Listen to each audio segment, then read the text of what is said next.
gonna do music awards, yeah. Do you know if JD's getting something? I mean,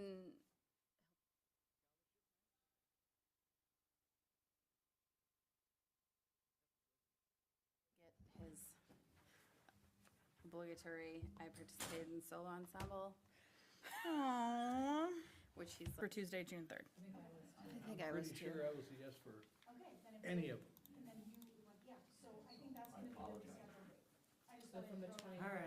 Okay, So what I'm hearing She'll send is out an Bruce invite, is buying too. us dinner we're that night. gonna call Is this that meeting what to I'm- order at 6:16 Meredith, she'll send out an invite. on Monday, May 5th, year 2025, and I would look for a motion to go into closed session. I can make, Oh, go ahead. I can make that motion. And I can Okay. second that. Do we have to do a roll call first? I Or is think it after? we have to do it. You have to do it first, and I think technically, We have to- when you go into closed session, you should say publicly why you're going into closed session. Mm. Okay. Huh. So I'll take roll. Is that correct? Can we have Chapman read the reason? Do you have the thing in front of you? Yes, we are going into closed session to discuss salaries, wages, benefits for support and professional staff. Support that. Oh, Yeah. professional and support staff. Thank you very much. Okay, Okay. roll call? Howard, Yes. Huey, Here. Fessler, Here, yes. Here. and Fisher. Here. All right, we will see you. Okay, we're in closed session at 6:17. I need to call for everyone and. Are we going in the room? Yes. In the room. Oh, you guys are gonna enjoy this. Have you had discussions with us? Oh, yes.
smart idea.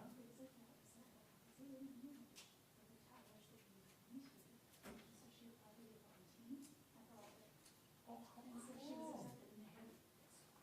And she'll- Application process. No kidding. They didn't do it, you know, but Right. you have to apply, Look here, write that look out. at the soft skills she's on. So yeah, so she's gonna do that this summer and I don't know whether or not she's gonna have, like, do some work and stuff like that. So, I think, okay, okay, out, you know, it's Right. like, you know, it's a course that you're, you're going for a certain number of hours. Yeah. Yes, nice, Absolutely. I love it. Building those skills. Thank you for the update. Other than that, I will. Thank you for getting the staff appreciation stuff working with the kids. You know. Nice, just, you know, bright colors and Yeah, messages little- this morning. Good. Things here and there. Oh, the top is super cool. The whole, you know, the tail, it grows. But can't say that yet. Why did you take it?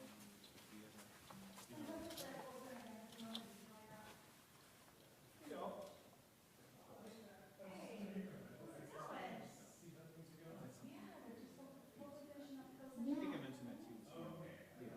Yeah, that was nice too. Do you They do know look Leah? nice, and that Leah was, Lackey? we've met. Yeah, we were in Yeah. the community engagement group for Oh, the referendum. okay. Yeah, So did you hear the news about Leah? no, So Leah is gonna be our new associate principal. no way. Oh, So that's congratulations. what we're here for. They approved, it's part of this consent. Awesome. So what she did. Hey, way to go. So I would be ready you're to gonna say, be I the- did not prepare one. You're gonna be the one for, of course, No. because it's WIS, that's the one that was advertising, and so Dr. Hauser does that too, so, nice. But now I get to work with her, which is fun. My So we get to keep her in the building, which is good too. What did you teach, which grade did you teach? Fifth, Okay. yeah, for almost my whole career, yeah, 12 years. So, I'm ready though, I'm excited. Yeah, yeah. It's so fun. Yeah, Artessa's mom was in my program. You know Oh, her? yeah. We've chatted a little bit, yeah. Yeah, because she's the AP at DeForest High DeForest, School. Yeah, Yeah, she was really excited to talk to me. Yeah. I taught sixth grade math for a long time, like that was one of my most recent. And ended up being the sixth grade level dean, and just that kind of like, it's not a assistant principal position, but just that kind of like, it's just so fun to be part of the like, the ideas, you know, like, Bigger picture. yeah. Yeah. I didn't know you did that. Yeah, Okay. That was in Illinois, right? that was in California. Oh, California. Yeah. Okay. Weren't you in Illinois though? I was, Okay. yeah, we had Gus in California, Ah. and then we were like, when he was 2, we were like, we just have to, like, we were in California for 13 years, and we were like, the first 5, I was like, all right, but we're not gonna stay here, because our family's in Wisconsin, all right, we're not gonna stay here. And then we're like, I don't know, I Hard to could leave. stay here, I think I could stay here. Is it dicey? And we No, had cold winter. Gus, and we bought a house, and we just, and then, like, 2 years, we weren't even in our house 2 years. And I was teaching, and I was like, we have to, like, we need to be here for them, you know, like, how are we gonna do all this without family? And so we, and so Chicago was a stepping stone Yeah, that was exciting. for work, Yeah. for like, yeah. So I got to be at home, it's kind of amazing because we had like a couple museum memberships and so Gus grew up in a couple museums. That's cool. And where in California did you In say? San Diego, no, Oh, I didn't say. Yeah, well. I know, you know what's funny though, is like, so it's one of these places that's like sunny like 360 days Right. a year.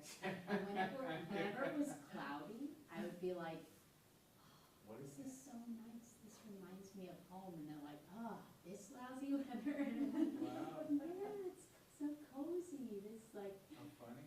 but, yeah, I just, Yeah, it is kind of funny that, I guess, whatever you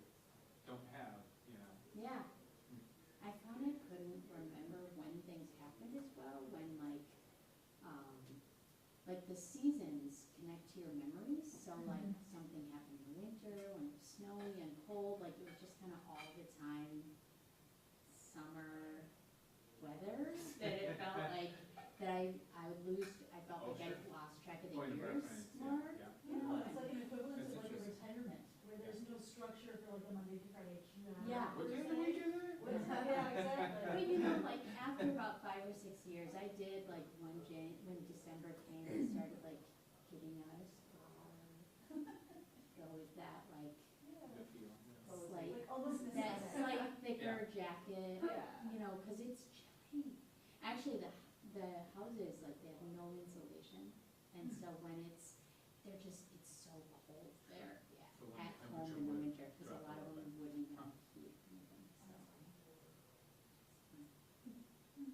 Yeah, well, even the point of reference for, like this weekend with my oldest daughter was 67 or 68 degrees in our house, and we keep our house cool, and like, we're 60 really cool to keep it at. Oh, And, wow. yeah, and Oh, so she we was would- like, we would it's so, not- we it's would so not cold in survive here. in that. I was just saying, I just think, like, put layers. You have- 68 you is have my clothes. low. So, well, if it's even like 65, I can tell. Oh my God. But anyways. Gotcha. I It's know. so cold in here. I was saying, I'm working. it's like, it's so cold in here. 72. It's different in the winter. And now it's 60. That's kind of what it was like. Oh, yeah, please do. I've been studying it for like, I looked at it for probably like 5 hours this weekend. This is my jam, yo. Okay.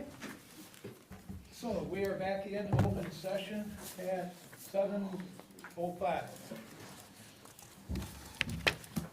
Start out with some consent agenda items.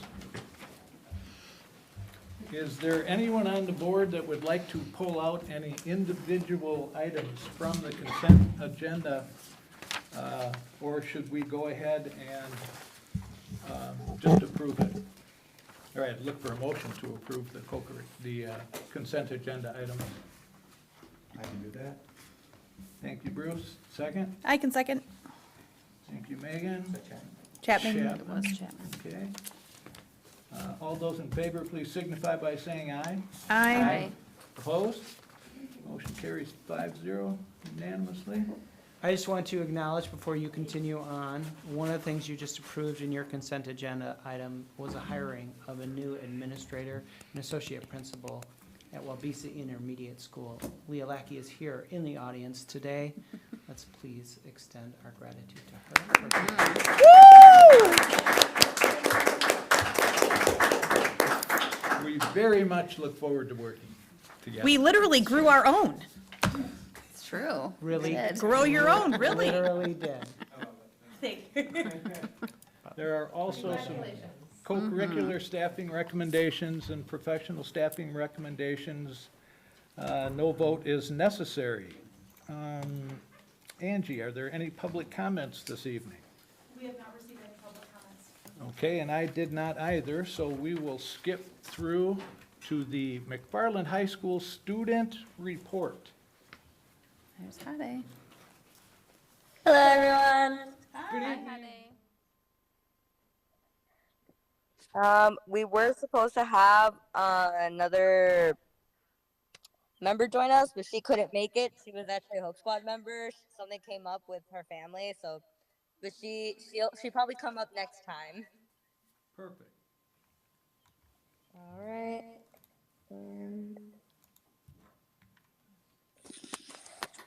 So we'll start as we always do. So McFarland High School student report for May 5th, 2025.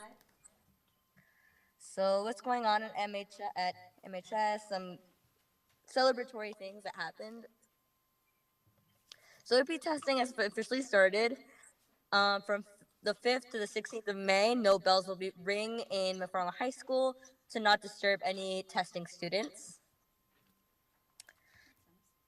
We have our DECA ICDC, which is a few of our DECA students went to Disneyland or I think this was Disney World, and they went to go just celebrate and compete in events. We also had our accounting competition in UW-Madison.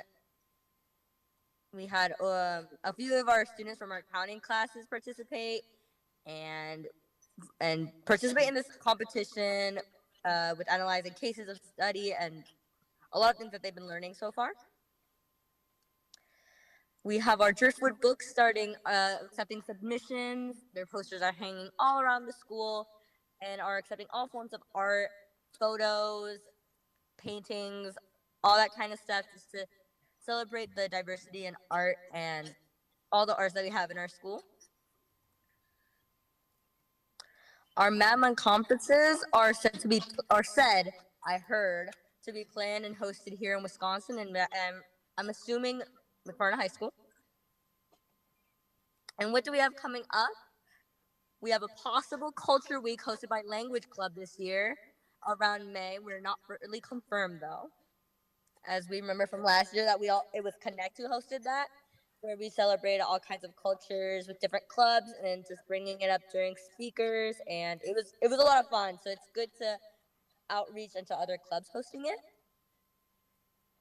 Prom is also coming up. It'll be hosted on Saturday, May 10th, 2025, from 8 to 11. It'll be at the Wisconsin Masonic Center, and it's everyone's looking forward to it. We have some music. The Masonic Center. We have some music concerts coming up. We have the band concert on May 7th, the choir concert on the 14th, and blues on the 17th.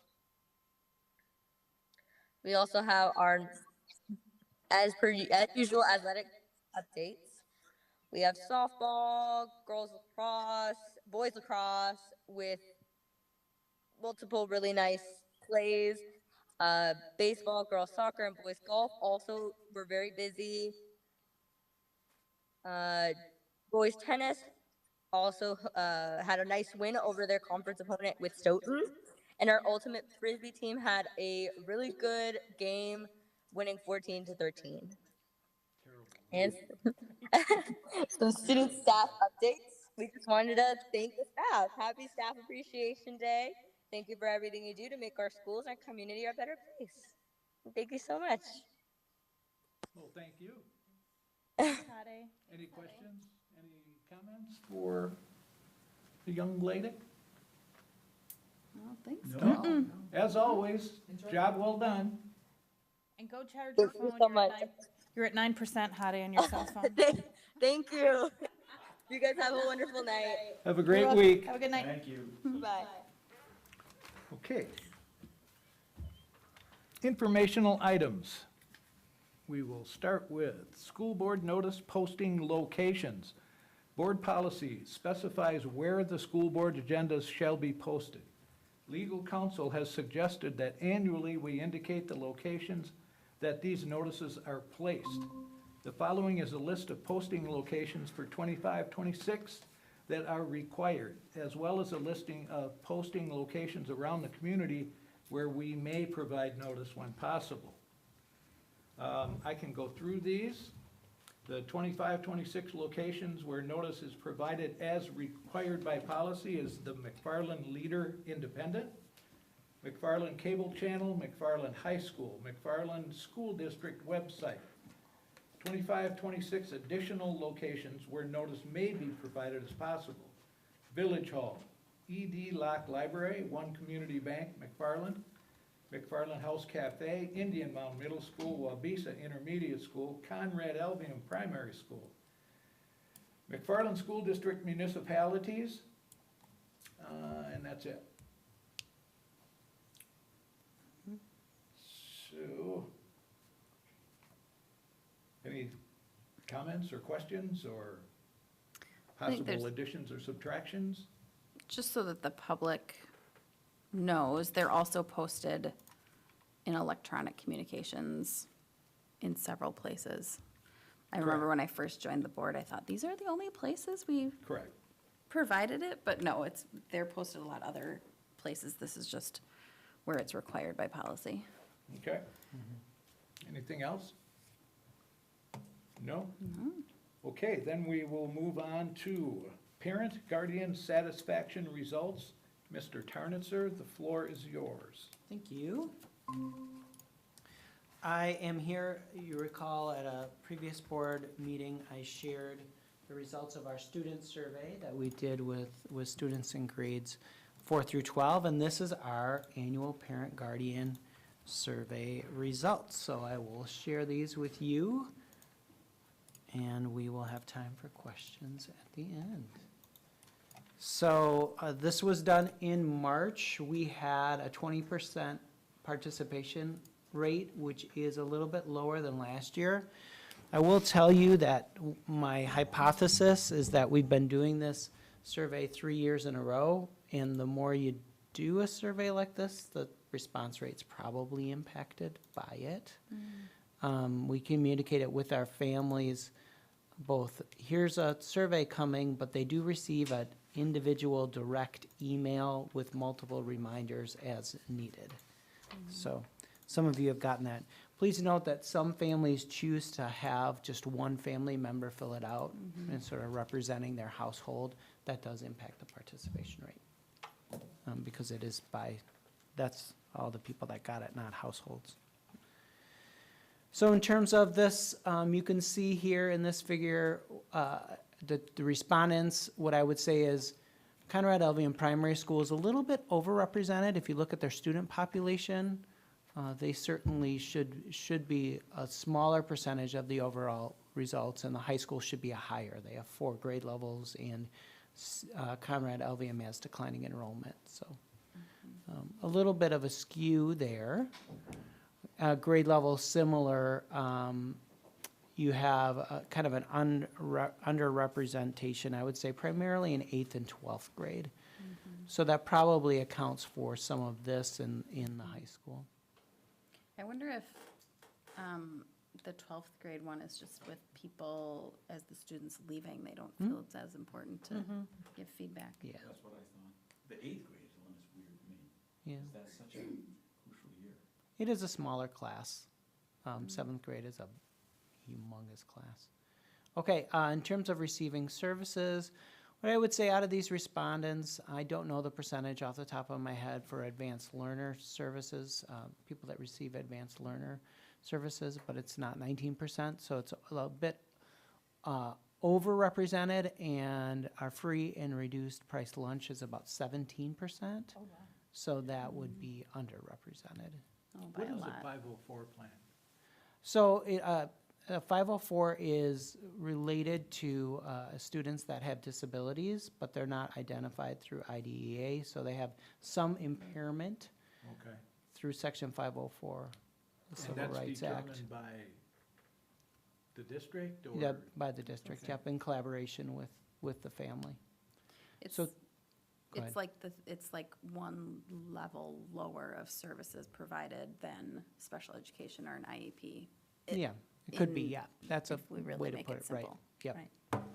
yep, so it's connected with that, certainly. But health plans would fall under 504 plans as well. In terms of race and ethnicity, the big one that I see underrepresented here is students who identify as having more than one race or ethnicity. Now, that's again, we don't know what the families are, but that would, I would say, in terms of our student population, but it's hard to know. This is I identify as, so I don't know we don't have demographics on our parent population, but if I look at the student population. So this is our 3rd year doing this survey. I encourage you to look at the percent who agree or strongly agree with the questions. That's a good indicator. There is comparison data, compares to like-sized districts in the state, and that is useful, but I would be cautious about over-interpreting those results, because sometimes the results are very close together from district to district.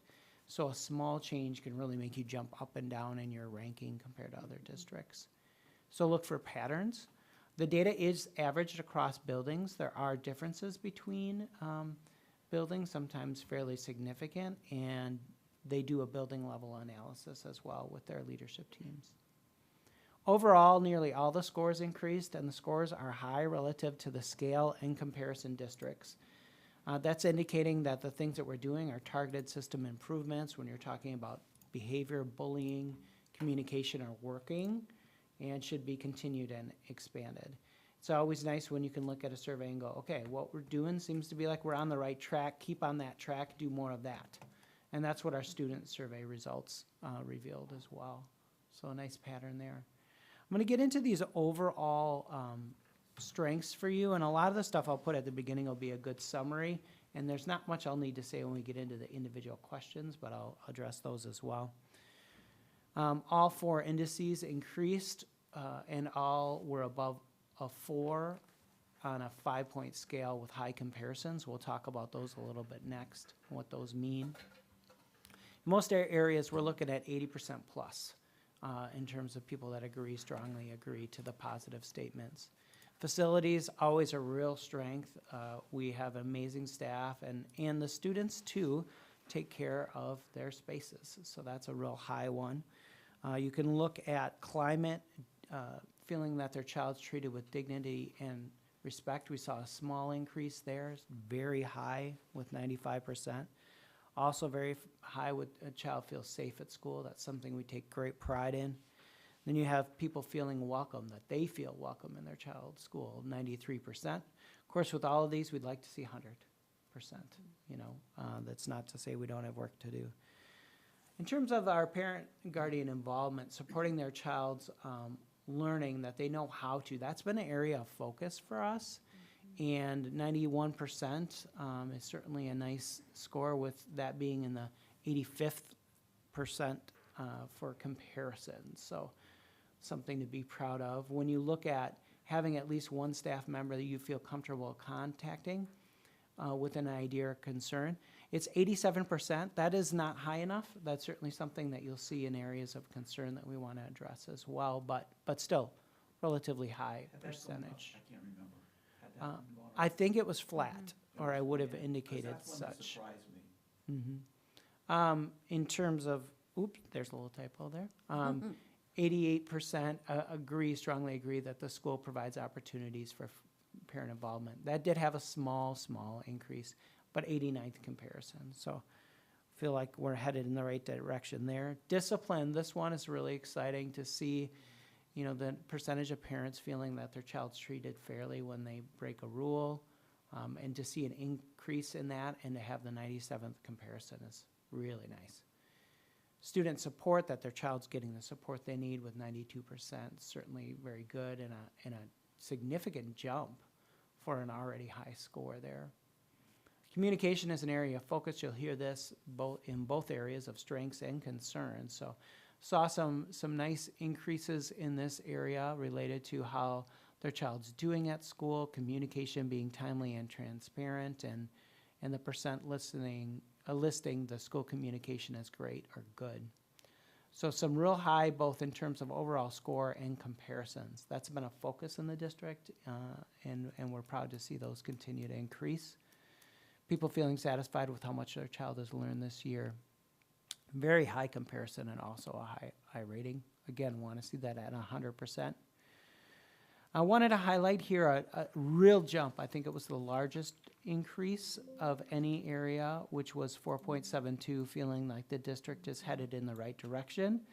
I feel like that may be in part related to the referendum and the process that was used there. We also had a lot, the most comments for any one topic were about how caring and skilled our staff are at supporting all learners. So that was a theme from our comments.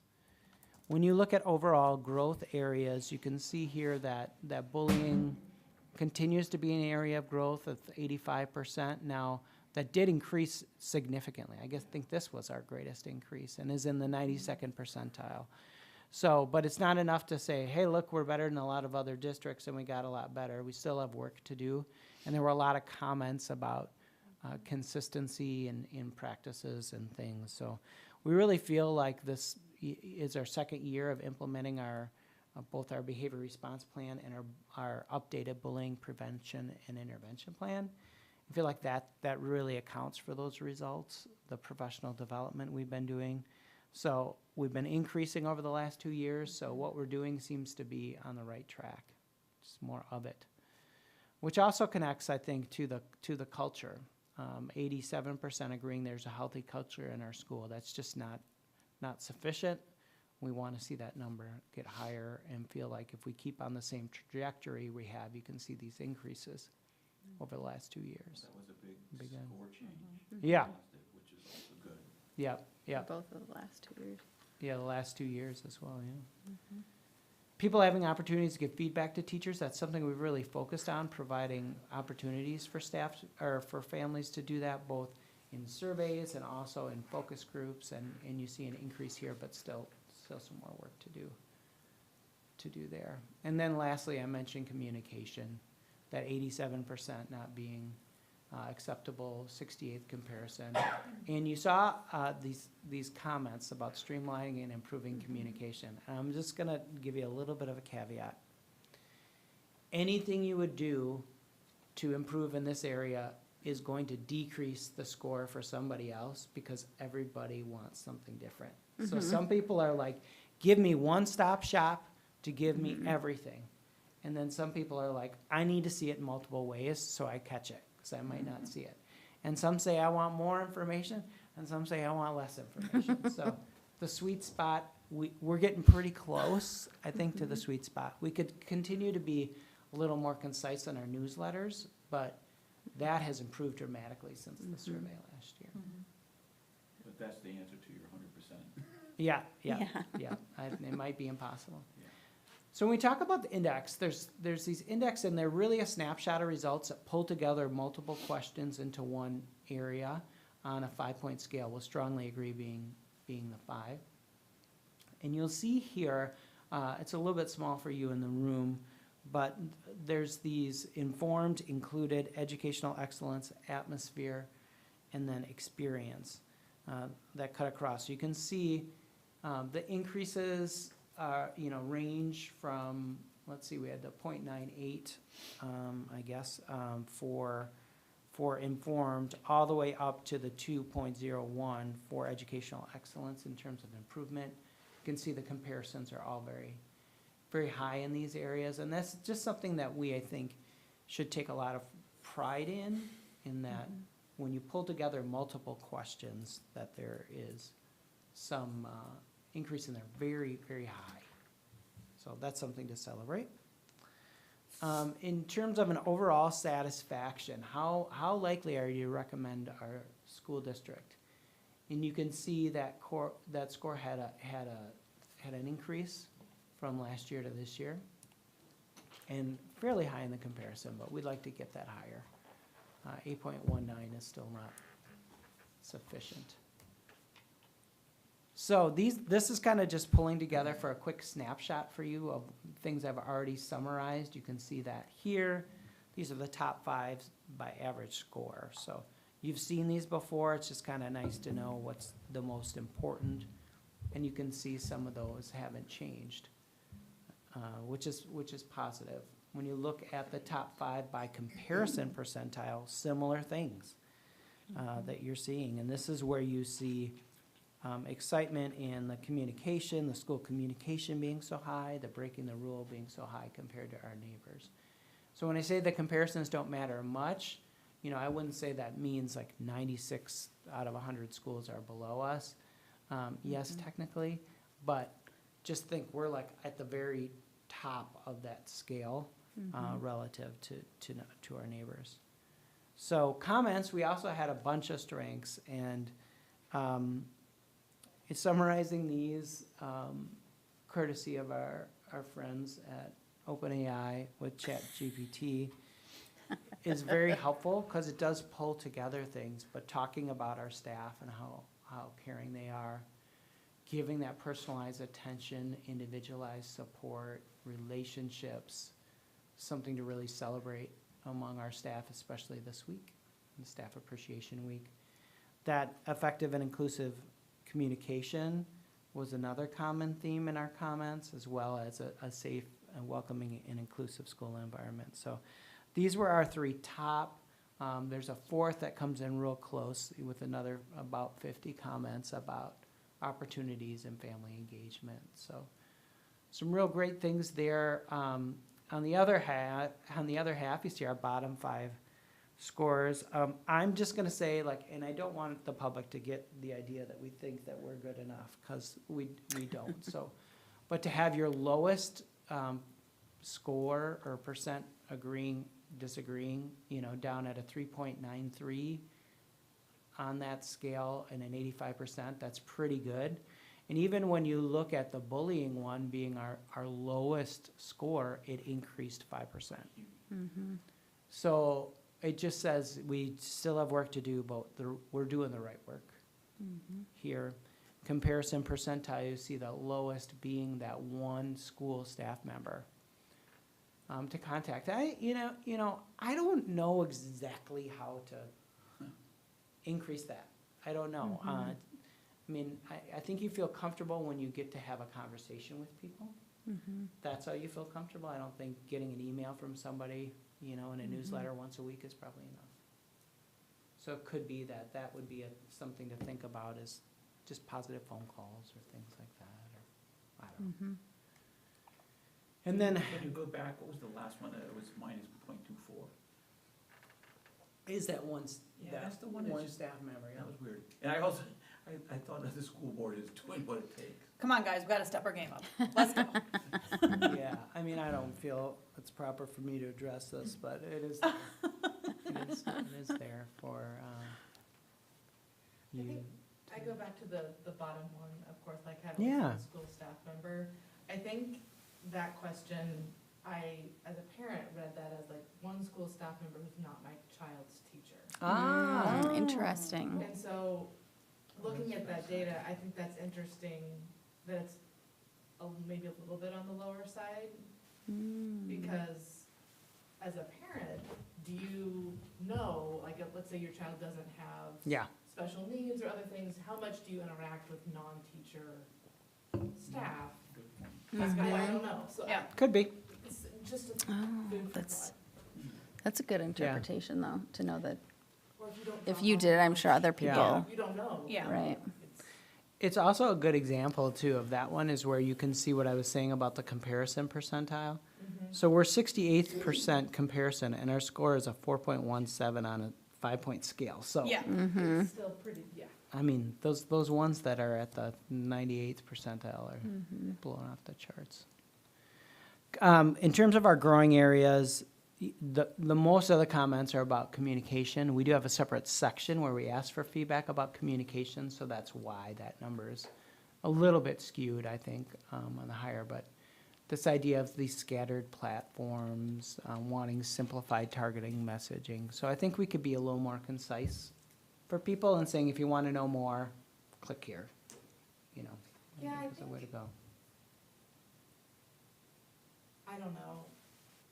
I think that's helpful, but also, like, as parents are busier and trying to manage all of it, it's like, if I don't have it right in front of me, Yeah.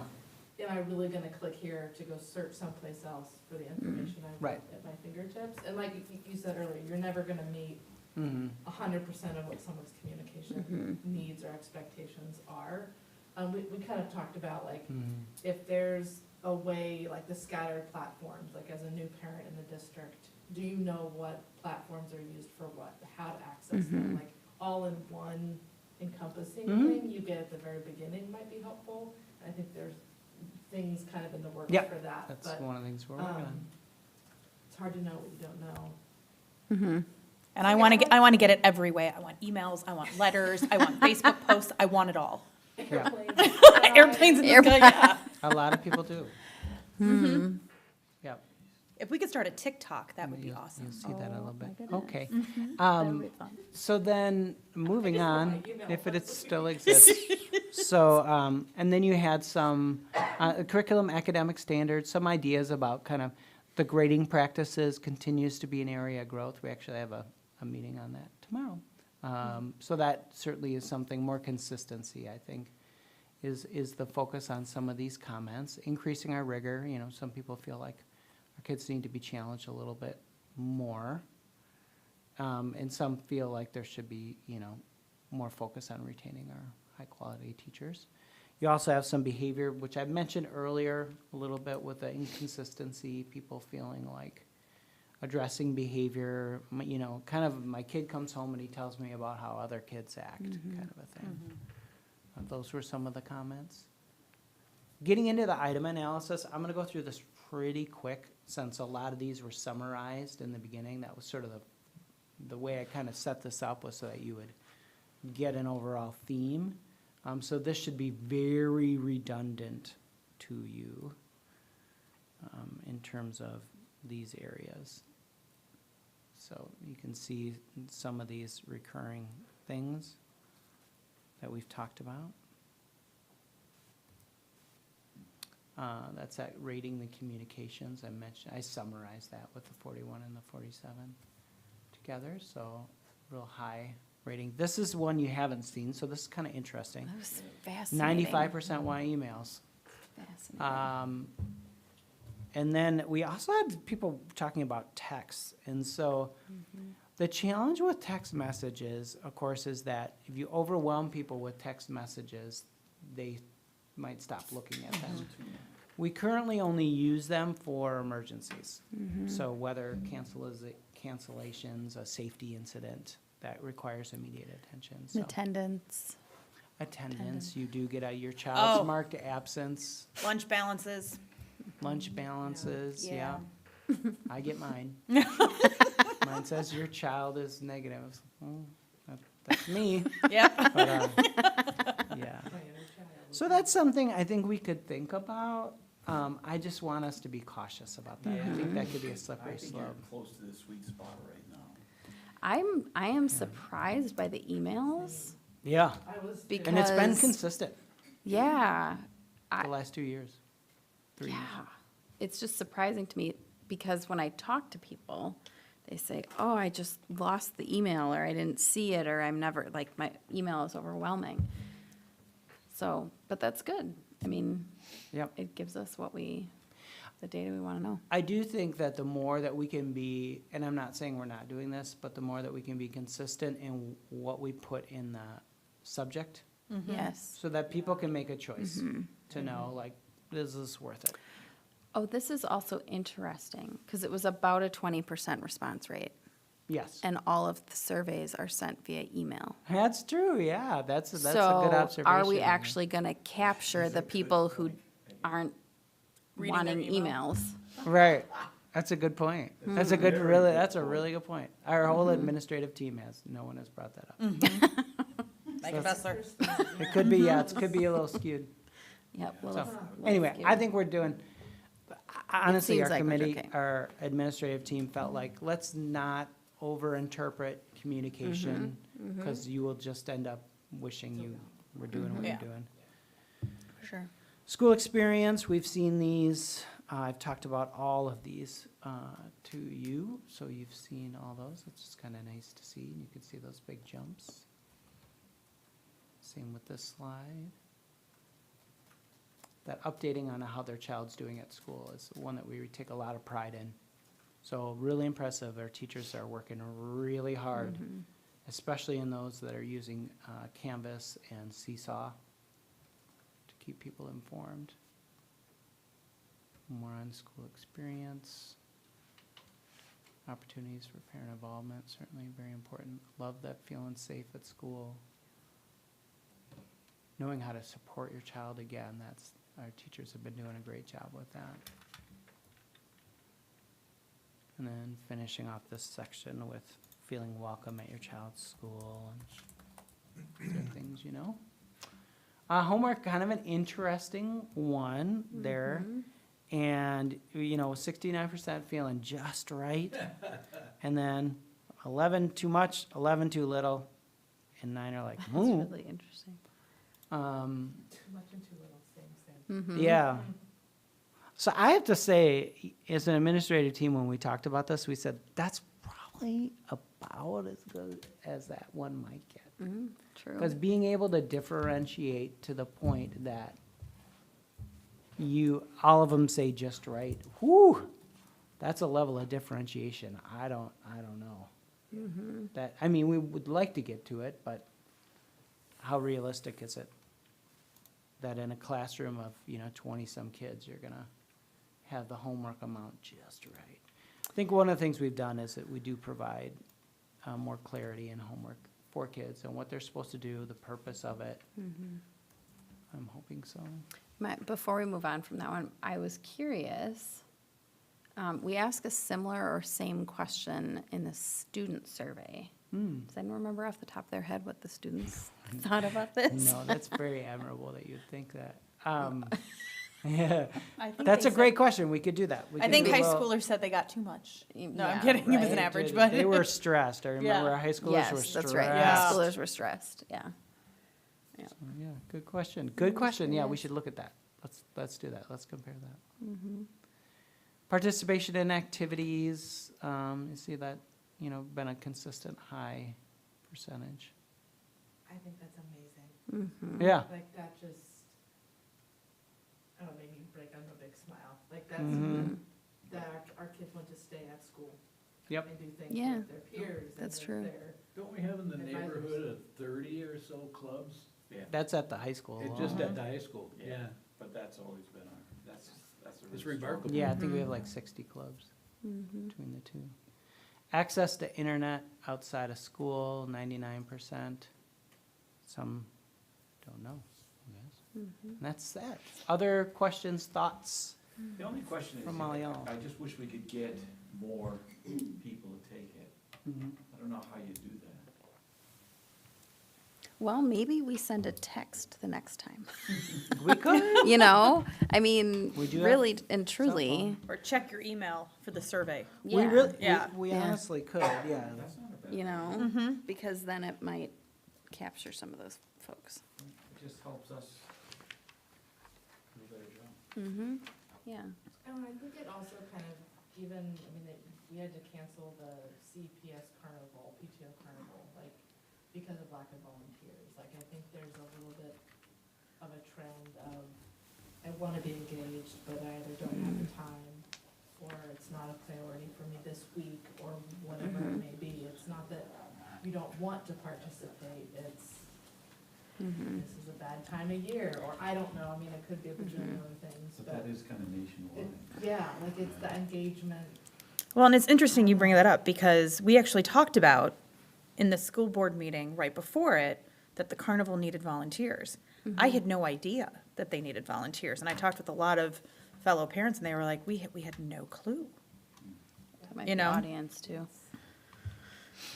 Yeah, just Yeah, engaging community volunteers has been a focus. I don't know that volunteerism is stressed as much these days as maybe it used to, simply because people feel like everybody's so busy. Yeah. Yeah. There's just so much going on, and it's, the majority of, two-income households.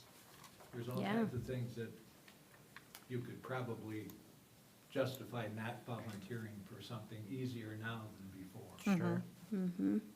It's true.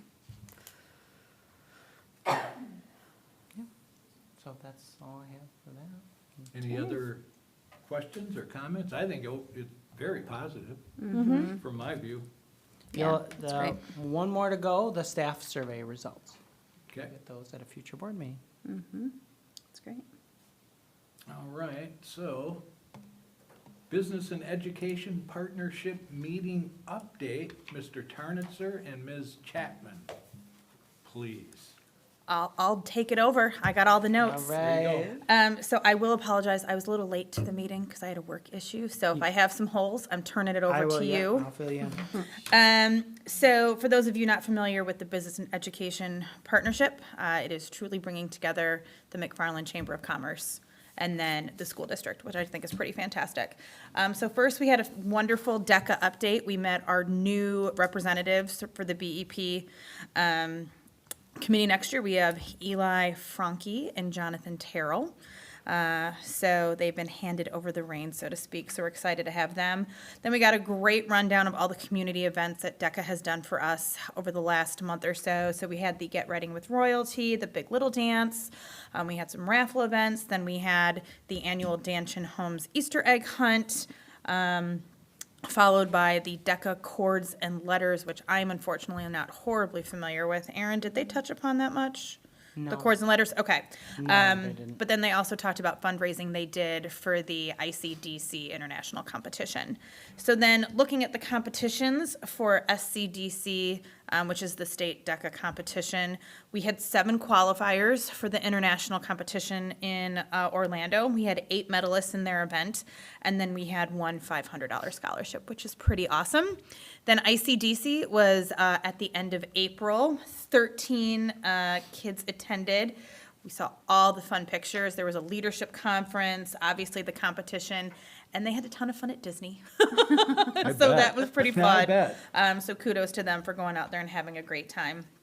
So then chatting about Skills USA, they do have numerous competitions that follow very much the normal trajectory. So they had their district competition in Oregon, regionals in Platteville, and then the state competition, which was 2 weeks ago.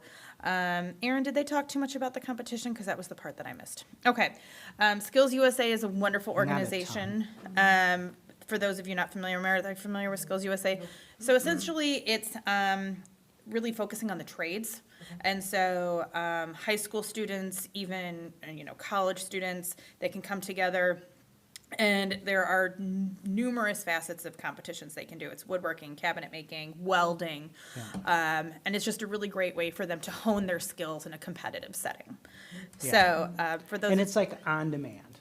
It's yeah, like they get here's your no stuff, feed. do this, go. Like they walk in blind, they say, here's a plan, go. Like one of And those then they're TV judged. shows. Yeah, like reality. Yeah. Yeah. It's And really I mean, neat if the way you they do it. if you ever want to check it out, I highly recommend it. I've seen the state competition and it is so cool and it's amazing to see what these kids can do.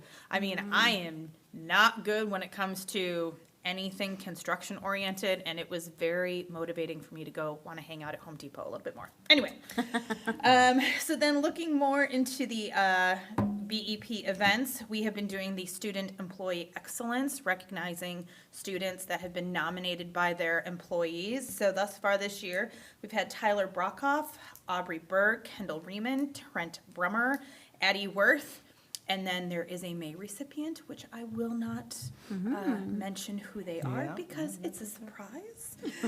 We also had that Career Expo where we had approximately 30 businesses and organizations staged throughout the high school, so that way students can meet them. And then we also did Reality Zone. Some great feedback we got from actually the DECA students who are in our meeting. They said, we never realized how expensive daycare and insurance was. Homeowner, medical insurance, renter's insurance, absolutely get it. So it's really nice that they're truly seeing what adulthood is like before they walk across that stage at graduation. So then looking towards end of the year, we have our senior exit interviews and resume reviewing. It's going to be on Thursday, May 22nd and Friday, May 23rd. If you have any interest, they are still looking for some volunteers. I know I'm going to be doing some senior exit interviews. I think you are too. So it's super fun. Yeah, I can send it over to you. And then obviously resume reviewing, super important for our seniors to get some professional feedback because it truly is selling yourself on a piece of paper. So then looking towards IMMS, they had their real world day on Thursday, May 1st. And they had professionals from over 12 different career paths available that morning. And what's interesting is that kids were literally placed into various groups. So they had an arborist, they had a veterinarian, they had a firefighter, they had a hairstylist, they had a realtor, they had a banker. So just a really nice variety for kids to see, like, hey, this is something that I could get into, and just learning more about their careers. And then we chatted a little bit about the mentor program that we have going on. So the mentor program is really there to provide a support system for students who are not engaged in their education, to really help promote their strengths and also help them, develop some of their weaknesses, look at their opportunities, things of that nature. So if people are interested in being a mentor, I believe there is a link on the Indian Mound page from the main school district website. So then fundraising, obviously, we know that schools always need some more help financially. So a couple of ways that the district is looking at fundraising. First and foremost, they are trying to develop a system for actual donations. So once we have that information, we obviously will share it with everyone. But they're looking at putting announcement screens throughout the building, working with Spartan Cafe, doing a collaboration between the CTE courses and special ed. They're also looking at changing some of our branding, continuing the paint job in the high school that started in the front entrance cafeteria area. IMMS is looking at getting web shirts for the 8th graders, I believe, to help the incoming 6th graders, because going to IMMS from Wabisa can be a little overwhelming. And then the Ski and Snowboard Club is looking to do some fundraising at IMMS as well. So then just a couple of chamber events that are going on. May 13th, we have the annual golf outing. May 15th, we have the multi-chamber mega mixer, which I really don't know anything about, but it sounds like fun. Then we have bands by the boardwalk starting again, so June 12th, July 10th, August 14th, September 11th. And then one last thing that we all were kind of chatting about was a possible career fair for high school students, where we would invite local businesses in to actually interview kids on the spot, especially when it comes to summer employment. So that's just a couple of things we're chatting about. And overall, that is the BEP notes. Well done. Thank you. Any questions? Well done. Thank you. Thank you. Yeah. District Administrator's Report, Mr. Tarnitzer. I'm going to start off with an update on our strategic plan. So I do have a handout for you, which you have seen already. So I Thank you. Thank you. Thank you.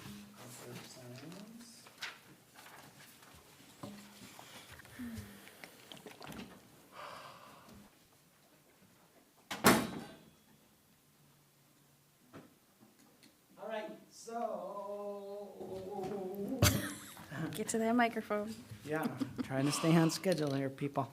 All right, so what we do twice a year is update you on the strategic plan. This past year, what we had was our school improvement plans really ended up becoming a strategic plan update. So this is 2.5 of the strategic plan. So let me just pull this up for y'all. I think this will be the one to share with you. Yeah, I think that's okay. It's kind of small for the audience, but you have the copy in front of you. And so just to give you a little bit of a background, so this strategic plan, it's a 5-year plan, and it came together when it was in the fall of 2022. The board adopted it in December.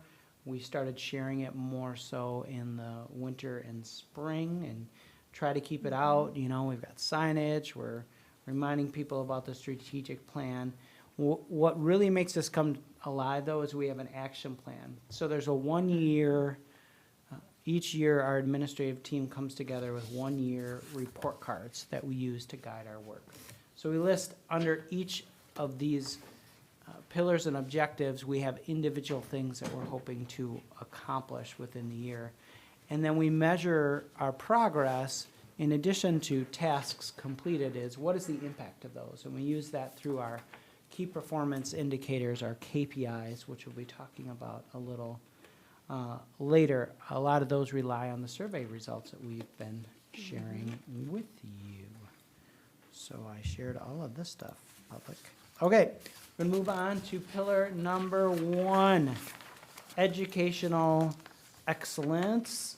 And when you look at where we're at for this year, so again, this is the way that this works is a little different, is it's not a school year objective, it's a calendar year objective. Whoa, that's weird for school districts. So this is why we're 2.5 years. Overall, we're moving on to this progress because we're halfway through 2025-ish, sort of, for your purposes, accept that.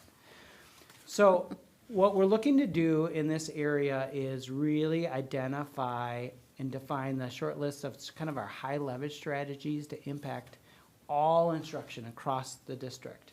And we call that kind of our tier 1. Specifically, we're focusing on English language arts and students with individualized educational plans for students with disabilities. That's where our greatest gap is, and you'll see that in our KPIs when we finish.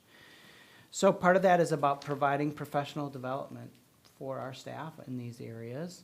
And also, we're looking at implementing long-range professional development related to diversity, equity, inclusion, and belonging, and that plan for our students. So what you'll see us doing is incorporating those together. So they're not separate. We don't look at our work with inclusion as being separate from increasing. Obviously, you can see our greatest gap is student with disabilities. So those two things go together. They're not separate. So in our progress, we have a district equitable multi-level systems of support team that meets, actually met tonight or this afternoon. And what they're doing is they're looking at what are those high leverage strategies, and they've actually identified a high leverage strategy of explicit instruction, being very clear and specific with our students about what they're learning, why they're learning it. And so that's going to be the focus of our professional development moving forward next year. Another thing that we're doing is just really celebrating and learning from one another through collaborative classroom visits, also known as CCVs. So it's really a peer observation where teachers go into other teachers' classrooms and learn from their expertise and get some new ideas. We have amazing educators here, and they often don't get a chance to learn from one another and see it modeled for them. So that'll be our focus. So we've done that with building leadership teams and expanding that to all staff moving forward. We do have a diversity, equity, inclusion, and belonging plan, but we want to have a clear scope and sequence for that work in our district, so getting it a little more defined. So that's our focus in that pillar. Moving on to family and community engagement. This is really about increasing opportunities to keep our staff, or excuse me, our families and community engaged, and doing that through multiple strategies. So we've done some things in terms of what we were just talking about earlier with communication, about some more training for families on how to use the tools. There's been drop-in things sent out. That's certainly something we can expand on. We created an electronic community newsletter that we're sending out about every other month that has district updates to engage our community. And we're looking to find ways to engage volunteers more often. And what I think we find, and I think the carnival would be a good example of this, is we do tend to rely on the same people a lot. And so how do you engage, community members and things and volunteer opportunities? So those two kind of go together, the community newsletter, but also updating our website moving forward to doing that. But we've identified some strategies to do that. So that's been some progress there.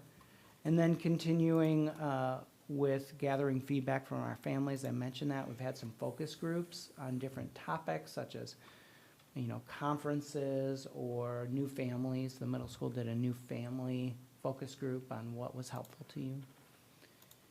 Wanting to expand those, and of course our professional development offerings about viewing families as having assets and how to really engage in strength-based work with our families. So we're going to continue to do that, make sure our families that need translation services need to know how to access those. I think that's something that there'll be a growing need for in the future. Having clear goals by building for how to increase the number of volunteers, because the strategies are a little different, or what you need from volunteers is a little different from school to school and developmentally. Makes A sense. new welcome guide for families that's clear for them on how to navigate the school, especially since we have such a high retention for our students. They tend to stay here once you get here. So when you're a new family, that can be pretty intimidating. And then continuing those focus groups, I think that's something we're wanting to continue to do. And we want to make it relevant, not just a focus group just to check your box. And of course, at the bottom, I didn't mention this earlier, but you can see what we did last year as well, just for your reference. Moving on to exceptional staff, of course, we have them, and we want to keep them. So that really is the focus. One of the things that our staff appreciate is the opportunity to work together and collaborate, and wanting those teams to be as effective as possible. One of our objectives there is an inclusive work environment that fosters open communication, collaboration, growth. So do that through our teams. So putting together a plan to really build on best practices in collaborative work. That's something we've kind of identified a process to do that, and teams will be moving forward. They'll be self-assessing their progress in their functioning as a team. And so the next thing is about what are the best practices in recruitment and retention to bring our staff along. I think we've done some great things with a standard hiring process for professional staff, and expanding that to our support staff is the next step. We still have a lot of job descriptions to continue to update to better reflect what our staff are doing. And that's a way that we can effectively recruit people. People look at your job descriptions and want to know what's expected. And then lastly is resource allocation. So resource allocation really is about, being fiscally and environmentally responsible with the taxpayer money, and also our diversity, equity, inclusion efforts, which again have kind of migrated up to our educational excellence as being part of our standard operating procedure. So it's really about long-range plans. So we were able to, as you know, develop a health insurance plan with significant cost savings to the district while providing a high-quality service. We also have to improve some safety systems through analysis of cybersecurity, heating and cooling, things like the times of when things turn on and off, and studying that. You're aware of the hazardous walk areas, which is something that we've also assessed. And then moving forward, obviously, we have systems that we need to continue to keep updated and effective with a long range plans in all of those systems areas, as well as addressing our compensation needs. That's the biggest thing ahead of us, I think. And then just making sure we have funding so we don't need to go back to a referendum. That's our goal. Lastly, I'll touch on the KPIs, and then we can take your questions. So when you look at the key performance indicators that are included here, what you can see here in the top is our biggest area of concern, I think, in our view, is using a standardized assessment, because that's the thing that's readily available to compare our students. In this case, it's typically the forward exam or the ACT used to compare our students. And you can see that, yes, we showed nice growth in English language arts for our students, from 52% proficient to 63%, still not high enough. But the thing that's concerning us the most, I think, is our gaps. So our gaps between different subgroups, especially that 38% gap between students with and without disabilities. That's the one that we're really working on addressing, as well as students who are economically disadvantaged. And sometimes those go together. And so, it really impacts our kids. And so that's where you saw that in educational excellence. Our strategies about, let's make sure all of our kids are getting access to high quality instruction. Because you can't intervention your way out of decreasing that gap. That's too high of a difference. It has to be something all kids are getting every day, because you can't pull kids out, constantly to close that gap. So. Our students, we don't have a student survey. We didn't have a baseline until last year, so now we have that comparison. So we saw a small increase there in our connection index, so that's nice. For our family and community engagement, you can see some, fairly stable, some nice growth, certainly over time, in the survey results for informed and included. So that's how we measure that. If our parents are saying that they feel informed and feel included, that means they're likely engaged. We don't have a good measure for our community involvement. There's just not a good way to quantify Yeah. that at this point. Exceptional staff, you can see the check-in survey. We'll be talking about these results a little bit later. A slight decrease over last year in these areas, but certainly over where we were in 2022 and 23 for engagement and staff experience, and our retention rate remains very high in the mid-90s. And then there's really not a great way to mention or measure resource allocation besides having a balanced budget, which we're working on. That last page that you'll see, just shows you when you have an index, what questions comprise those. In case you were like, well, how do you come up with that? What does the student connection index mean and how do you measure it? Those are the questions that attribute to those. So that's what I was wanting to share with you. Questions, thoughts, comments, wisdom, do you have to share with me? Well, between that and the other survey results you presented, we are definitely, what we're doing is working. And that is really, as a school board member who's trying to look at the top-down view, that feels like the most important. I think so too. However, I think maybe not enough people know this stuff. Maybe we don't market it quite enough. You know, let people know about our successes too. Yep. It's interesting you bring that up because recently I started seeing commercials from other Schools. school districts. You bet. Talking about how amazing their schools are.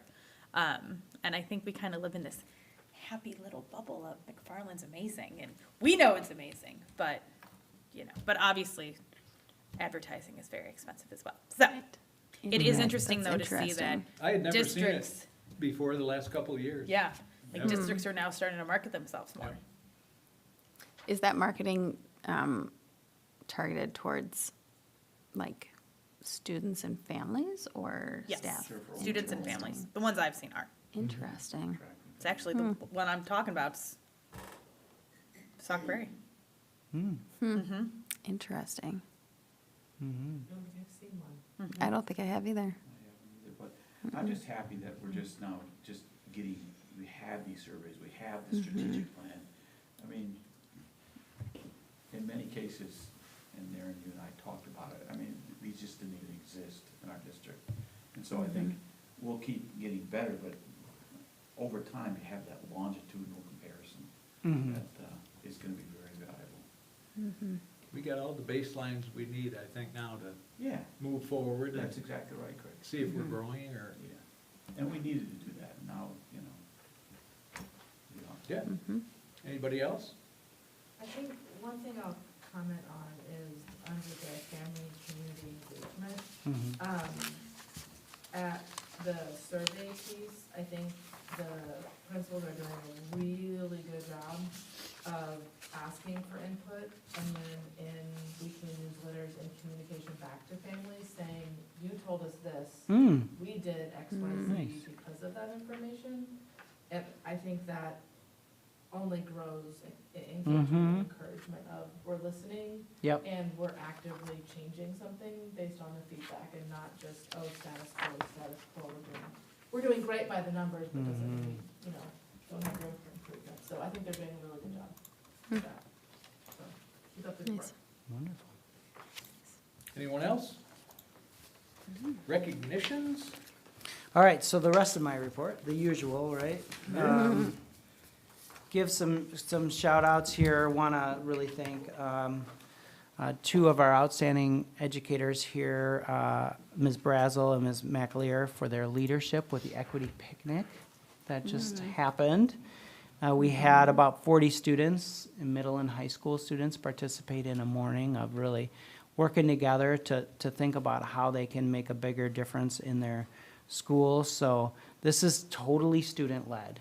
So the adults kind of organize in terms of making sure everybody's where they need to be and that they have a plan, and then the students lead it. So mixing up groups of kids and talking about, representation and what are our values and what are some things we can do to make our schools better and more equitable. So, very positive. That's the second Yeah. time that we've done that. So thank you to both of them for organizing it and our student leaders and the students that participated. We also had the musicale, Lightning Thief, so that was just so much fun. Yeah. You can't go wrong with Percy Jackson. It was a family hit for those that were there. Really great show. Just Amazing. Really powerful. So thanks to them. Well, we had the high school solo and ensemble, as you know. So exciting event, and so many participants, a lot of pride in our music program. Fifth grade art and music show, which I didn't get to see, and I didn't go to the vocal showcase. Oh, it's so good. Yeah, It's so I good. don't remember what I had. I had a conflict that night, but yeah, I've heard great things. I still haven't been. There are a ton of talented kids out there. I know. mean, it's amazing what they can do. Well, and it's fun because the vocal showcase highlights the McFarland Yeah. a cappella groups. And then often right after, and this year it was just 2 days later, is the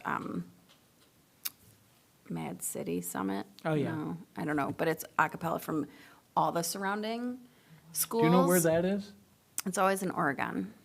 Yeah, Nate Mendel, who used to be here, started it, and I think it started here. Fun. And then he went over to Oregon, so. What was the date? Oregon. I'm sorry. Of what, of the event? I think it's Mad City Summit. Okay. I can find out. Yeah, but it was just this last Friday. But yeah, it's just, and then you can see kind of our talented singers next to all the other schools. And I mean, everyone is talented, but I have to say that McFarland is just so good. That's been. Like, they're so good, and it's historically, student-led McFarland, with and drama, teacher-led. Yeah, Music, all Yeah. of that has been outstanding. yeah. So if you haven't gone, I recommend. Yeah. Yeah, and it's amazing how they do that when it's so busy, such a busy time of the year. Oh my God. There's so much going So on. busy. A shout out for Real World Day at the middle school. I was able to spend some time over there, one of my favorite events in the district. I'm just a little biased, but it's just such a great thing. I mean, I made a list because I knew I wouldn't remember, but some of the things that they had. So reminder, right, each grade level has a set of presenters that they go and see and learn about their careers.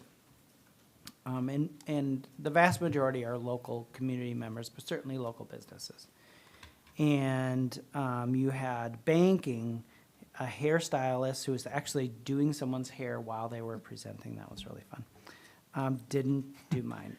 Scientist, didn't offer, in fact.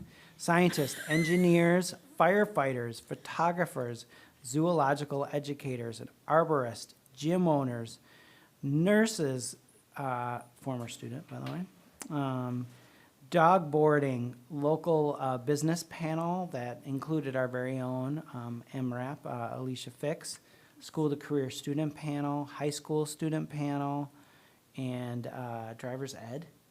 So just some of the things, and there were more that I didn't share. So just a real variety of great ideas and great careers, many of which, do need and don't need a four-year education. So that's exciting. So that's a ton of organization, and well done. Thank you to everybody. And a shout out to everyone involved in planning the professional development we had on Friday, especially our building leaders, Melissa Foll. There was a focus on relationships with the well-being for all, work, talking about using technology to review student progress, content teams meeting and collaborating together, a real focus on literacy, whether it was discipline literacy 612 or early literacy in the early grades. Then we had curriculum councils, so that K-12 groups getting together by content areas happened again. Is this the first or second, is that the second year that we've gone back to using curriculum? This is the first year of bringing back curriculum councils. Okay. Yeah, so they used to be in the district years and years ago and brought it back. Another thing I didn't recognize was we had a couple other events. We had Principals Day, oh, we're gonna have a slideshow about that. We also had the Academic Scholars event that was held in Wanakee, so the, sort of the top 10, for lack of a better phrase, of our senior class were recognized, so very fun event, followed by desserts, which Megan can verify, I successfully resisted. You did. You did. Nice job. I did not. I hate his. Some did and some didn't. So I was able to chat with the Fessler family. Congratulations to JD Thank you. and the other honorees. It was really, really neat event because it's all the Badger Conference. So you get to see a lot of students. So. Yeah, It's very fun. it's a fun event. And then going into the photos. We got a homemade guitar here, That's right, so in an cool. art class. After my own heart there with his own, I don't know how many strings there are. I love his shoes. 4? That's right. Or it's a big. Shoes are awesome. Yeah, 3. Well, there you go, even better. Yeah. You also have the knitting club that's happening during their spotlight Knitting choice is time. coming Yeah, back. right? Hard. It is hard, My and it's grandmother coming taught back. me to knit. What a cool, Yes. cool skill for our kids to have, right? Yeah. Right? Here's the equity picnic. Love it. You can see that shot of everyone. Great event. Yeah, the High School Connect Great Club event. is just It's amazing. great having the different grades meeting Yeah. together. It's so good for all of those kids. It is. The field trip, the African American Studies and the Black Student Union went to the Milton House Museum, talking about the Underground Railroad. That's where I went to college. Everyone should go there. It is, it's It's beautiful, so cool, yeah. and it's so close. Yeah, I've been there. They're so good at their field trips. Here's the Hooper Boot Camp. I don't know why I want to say it that way, but yeah, just see the kids, all that hands-on stuff. Look at them, they're just loving it. Man, we have such amazing kids. Looking at careers there. Madison College came and visited, and getting seniors all registered up. Here you had the first forensics accounting competition. Wow. Wow. Right, look at our students all dressed up. Yeah, accounting, right. Yeah. Ooh. Let's do Thanks it. for keeping it down, audience. All the It's up and applause. coming, an excitement. Yeah. Here you have our prom court, which we talked about a little bit ago, so. Yeah, real soft spot, because for whatever reason, I can just picture them as 6th graders really well. That is right in my head, so I'm getting pretty sappy in these days, so. Really nice kids. So they're all juniors. Yes. Yeah. Yep.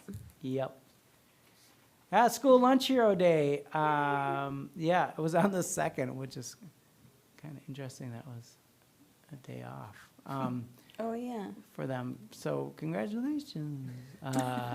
But we have, our school nutrition staff are outstanding. I love how you started with smiles, Yeah, kindness, and nutritious meals. yeah, Got to start with the smile first. bonus. And I they mean, do. it makes the food taste better. It does. Yeah, and it's contagious. The interaction that they have. I won't tell stories about the old days, but our kids are much, much more respectful and well behaved in the breakfast and lunch in the cafeteria than they were when I started here. So they do a great job, manners and all. But it's Yep. because that staff, you know, shows them respect. It's really outstanding, and the quality of our food, unmatched. There's our principals. Woohoo! School Principals Day. Bravo. Yeah, unfortunately, I was able to talk to several of them that day, and not always about the most exciting things. But I said, "Oh, hey, and happy Principals Happy Day." Principal Day. Yeah, but we're really fortunate. Rock star team. Wouldn't trade him. Here's a guy. Here's I a like guy. that. Looking smooth. Was in Cambridge for the educator recruitment fair and just had a blast. They're the Blue Jays. There were so many people, so many prospective educators, and many of them did apply for have applied for positions there. So I met a lot of good people. Thanks to Awesome. Angie for her Wow. help. Melissa was with me. And I would just say that you look at that setup, we have come a long way Yeah. in terms of, I mean, I think our communications department is unmatched. I compare them to any communications department in McFarland School District history. And you had swag. You had swag. We did, True, we you did. Was did. it decent? Should we give a shout out? Well, look to at, we our got communications Sunnies. We should give a I community, mean, we should give a should. We shout got out. pens. I'm a I mean, veteran as of long as you have many. something to give away, and I'm the swag queen. Yeah. Like, you did, the sunglasses, that's First where it's thing at. you do. Everyone The will sunglasses are appreciate fun. you. If you need a pair, they do work well. I have one of a pair in my car. And then the little squishy balls with poppets. They're really nice. Yeah, they're really nice. But I would say, you know, thanks to Angie for both the banner and the Beautiful. tablecloth. Those are hot tickets. Yeah, they Yep. are. I can remember us looking at the mock-ups for that banner and going, I don't know, I don't want It's this. really sharp. Only Yeah, have one doesn't it? chance at a first impression. Yep, Make it look nice work, good. Angie. And National Physical Education Week. And I will tell you, if you ever have a chance to see one of our physical education classes, it is so amazing. The students really try. And it's not just younger kids. Middle and high school kids really give it their best. I tried to get in there the other day, but they had all the doors locked. They were doing archery. Oh, God. That's a good reason Probably to lock a the good day doors. not to have open Outside the access. doors. We, Right. My eighth grader today was saying they're doing hurdles.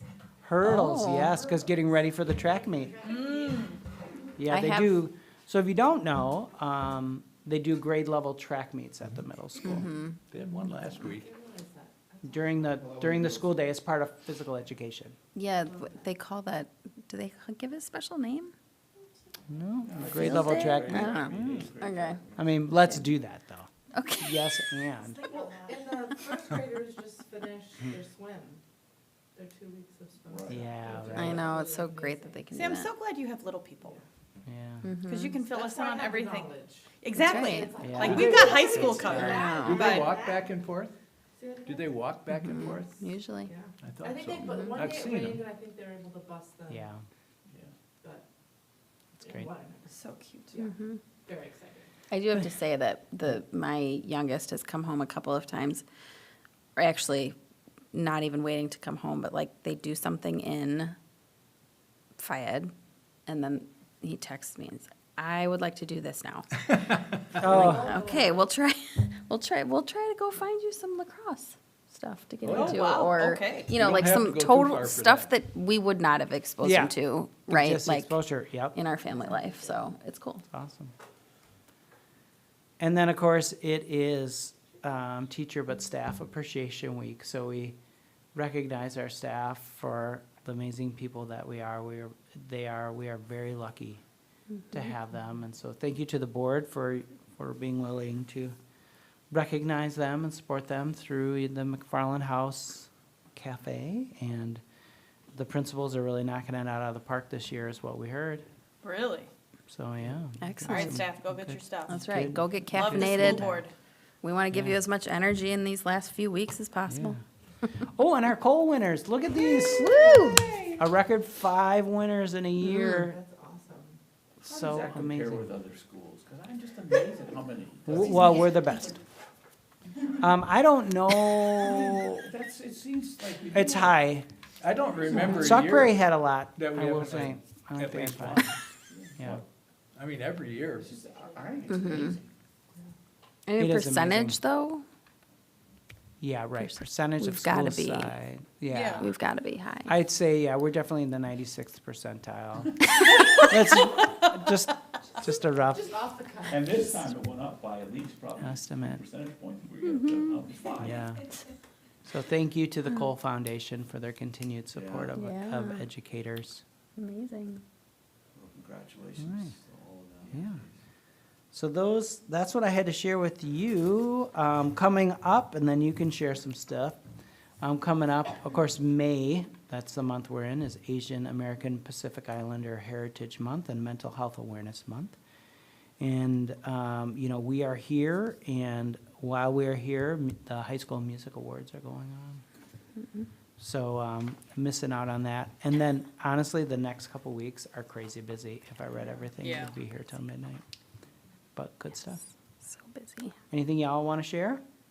Just one thing I want to bring up, the Greater Dane County School Governance yes. Consortium Community Yes. Forum is Wednesday night, Yeah. Yep. from 6 to 7:30 at Middleton High School. Yup. Our illustrious superintendent is on the panel. Yeah. Yeah. But we've got some local representatives, some senators, obviously a couple of superintendents. I'll be attending, so I'll I'll be be there. more than happy to give you all a recap. Yeah. Above and beyond. I'll Yeah, be I'm there too. excited. There's a lot of legislators there. There are. It's at 7? That's the number that's in my head. It's 7 or 9, it's not. 8, Oh, see? Oh. 8 and then 3 superintendents. Nice. Yes. Yep. And that's Wednesday at Middleton? Yep, from 6 to 7:30. Yep, we'll be talking about school funding, or the Yes. lack thereof. Yes. Because it's a big old mess. Yeah. It is a big old mess. Maybe they'll fix everything. If those people could, they would, I think. Yeah. I think so. Yeah, it's true. I would like to lift up, we kind of talked about it earlier, but the hiring of the AP position. Just want to lift up the staff who covered those duties over this Yeah. last school year, who are still covering those duties.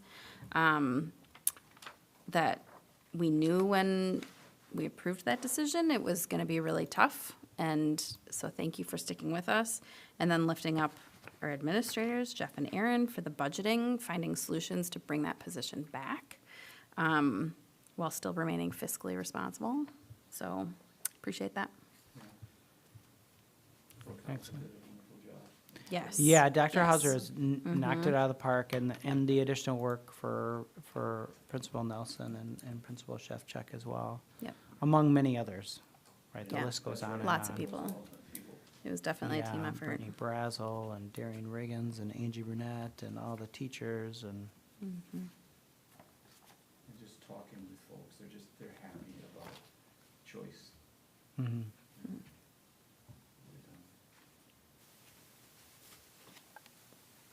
Okay, Okay? Anything else? not from me. If not, our first action item is action on the 2025, 2026 school board meeting dates. Don't we have the business manager's Business report? manager's report. No, No, I don't think so. Oh, it's on Oh, there. it's on it, under reports. yeah. It is under the.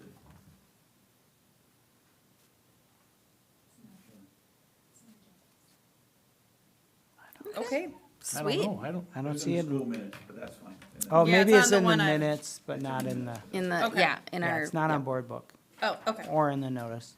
All right. Okay. Look at that. We Sorry. just gained Okay, 10 so- minutes. I That was would an look easy for a one. motion to accept the school board meeting dates as presented. I move to approve the 2025-26 school board meeting dates as proposed. Thank you, Megan Chapman. Chapman. Do I have a second? I'll second.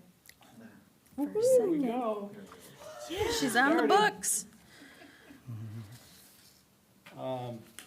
Okay, all those, is there any other further discussion? I would like to just say thank you to, as part of our planning sessions, and to Angie and Aaron to actually get all of the, kind of those, well, they're not random, but now that we have a process for it, but like all of the extra ones that we do in Yeah, our work the sessions special board meetings. on there ahead of time Thank is gonna be you. amazing. Yes, thank you.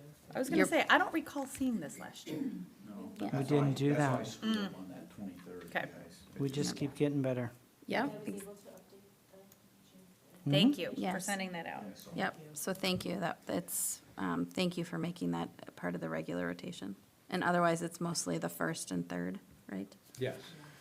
Mondays. Yep. Anything else? Hearing none, all those in favor, please signify by saying aye. Aye. Opposed? Motion carries unanimously 5-0. Next is action on summer 2025 extended contracts. Let's see. Each summer staff with unique roles are provided compensation to complete summer work in addition to their existing school year contracts. Their proposal for this year includes a reduction of 135 hours due to the budget deficit. If you are in agreement with these recommendations, summer curriculum hours, the following motion. I would look for a motion to be made. I can do that. I move to approve the summer 2025 extended contracts as recommended by administration. Thank you, Bruce. Do I have a second? Fessler can second. Fessler, second. Any other discussion? Just to give you a sense of, when you look at the names, that probably means less to you, but there's kind of some groups, I would say, in summer hours. So a large group is student services. So student services is welcoming new students throughout the summer. And that's the biggest part of what that is reviewing IEPs and all that kind of work that they do throughout the summer and different project work. You also have our instructional leaders that are working with staff on different projects. And then you have some sort of summer maintenance, for lack of a better word, but like with our technology and engineering departments, our tech ed departments, they're doing some, maintenance on their machinery that they use in their unique spaces. So that's really where it comes from. And that reduction of 135 hours was difficult. But we felt like when you're making hard decisions about what to provide your kids instructionally during the school year, you have to err on the side of putting the money there when you can. And it's unfortunate that was valuable time that we're losing, but felt like that was the fiscally responsible Many thing districts to do. don't offer summer school, at least not to the degree that we have in the past. So I suspect it'll still be. And just to clarify, like, this is summer hour, like, not working with kids. Yeah, it's Right. just, Just not to confuse them. Anything else? Do we have a way to, like, if we see a reduction in hours, do we have a way to review that next year to determine if that reduction met with some kind of like deficit for our kids? Like, if there's something that they were working on that then we didn't do or didn't happen, is there a way to track or monitor that at all? There's not a great way to, quantitatively review that, because it's hard to know, it's hard to isolate it, Okay. right, for review, but we certainly will be able to speak to it anecdotally. In terms of, we've also reduced our summer curriculum work for staff Okay. as well, and that comes out of the Department of Teaching and Learning budget, so that's not something the board approves, that happens through the budgeting process through that department. So that is correlated with this as well. There's fewer teachers getting paid to do curriculum work over the summer. Got it. And so there's fewer people working with them to do that work. So both are unfortunate and really not in the best interest of anyone except for our budget. That's But correct. just to be honest, Right. these are the Right. hard decisions. I can't, There are going to be a lot of hard decisions going forward. Yep, but thank you. Any other discussion? that's a good question. If not, all those in favor, please signify by saying aye. Aye. Aye. Opposed? Motion carries 5-0, unanimous. Next, action on the 2025 to 2027 66.0301 Girls Hockey Co-op Addendum. Administration recommends approval of the amendment to the 2025-2027 66.0301 Girls Hockey Agreement, describing how additional cost will be paid if you are in agreement with this proposal. I would look for a motion to approve. I move to approve the addendum to the 2025-26 66.0301 Girls Hockey Agreement as recommended by administration. Thank you, Megan. Do I have a second? I'll second. Thank you, Meredith. Yes, Chapman. You know, I can just go by Chapman from now on. Let's forget the Chappie? Megan, it's fine. Okay, any discussion? Yeah, I think, does anyone recall in the original version how the additional expenses were handled? Just to clarify for our own budgeting purposes, I think it was previously covered by the skaters or the families. Yeah, I think now this, this is, now, don't quote me on it, but my recollection is this is adding that up to, 2,000 will be Yep, covered by the okay. boosters. So it's Yep. adding that part in. So it doesn't really impact our financial bottom line. No, is yeah, my and it's point. it's all by the Yep, skaters either way. yep, Right. okay. Anything else? Yep, yep. If not, all those in favor, please signify by saying aye. Aye. Opposed? Motion carries 5-0. Next, action to change the name of Conrad Albion Primary School to McFarland Primary School. During the previous board meeting, some board members recommended the board consider renaming the Conrad Albion Primary School to McFarland Primary School. If a board member wishes to change the name as suggested, the following motion would be in order. I would look for a motion to approve. I would like to do that. Thank you, Bruce. Can I you- move to change the name of Conrad Albion Primary School to McFarland Primary School. Thank you, Bruce. Do I have a second? Chapman seconds. Okay, discussion? Yeah, this is one that I've been really thinking a lot. As you know, I really wanted to keep Conrad Albion involved, and again, luckily the committee, the village committee that looked at, the whole process and the situation, want to keep his name somewhere involved. And I was wondering, I don't know how we would do this, and I'm not sure it's appropriate, so stop me if not, but I'm wondering if we could get a group of McFarland historians. I actually reached out, but I didn't reach Angie Bazan today. I didn't think it was appropriate to really talk to her much about this, but I'm gonna mention it now, and I was hoping I'd at least talk to her today before I mention her name. But she grew up in McFarland, she's a member of the social studies team. I would actually really enjoy being involved in this as a former social studies teacher here for 37 years. And trying to see if we could figure a way that we could honor him, kind of keeping his name somehow, well, it won't be a part of the school, we've already decided that, but at least keep him present. And again, I look at it as an educational opportunity for really our whole community. And I just think it would be kind of nice if it could come from within McFarland itself. So I don't know what that means, and obviously I can't do anything, or we couldn't do anything without your approval. I think, But I'd like to do that. the committee wanted that to happen as well. You know, Well, it was they- unclear what they said. I don't know whether it's gonna be a museum quality display somewhere, but I think most agree that we should do something to honor Yeah, well, he is a McFarland. the McFarland born. Homegrown, and the fact is, I thought if you got the teachers involved, it would lend itself to, I mean, I guess, Aaron, you mentioned getting us involved in the curriculum or something like that. I just think it would just naturally arise out of that. And then I think we've done what we really want to do. I can't think of a reason you couldn't do that. I'm looking at your eyes. Yeah, so a couple things. So there's kind of three things to consider. The first is the name of the school, Yeah. right? And that's what you're taking action on Yeah, tonight.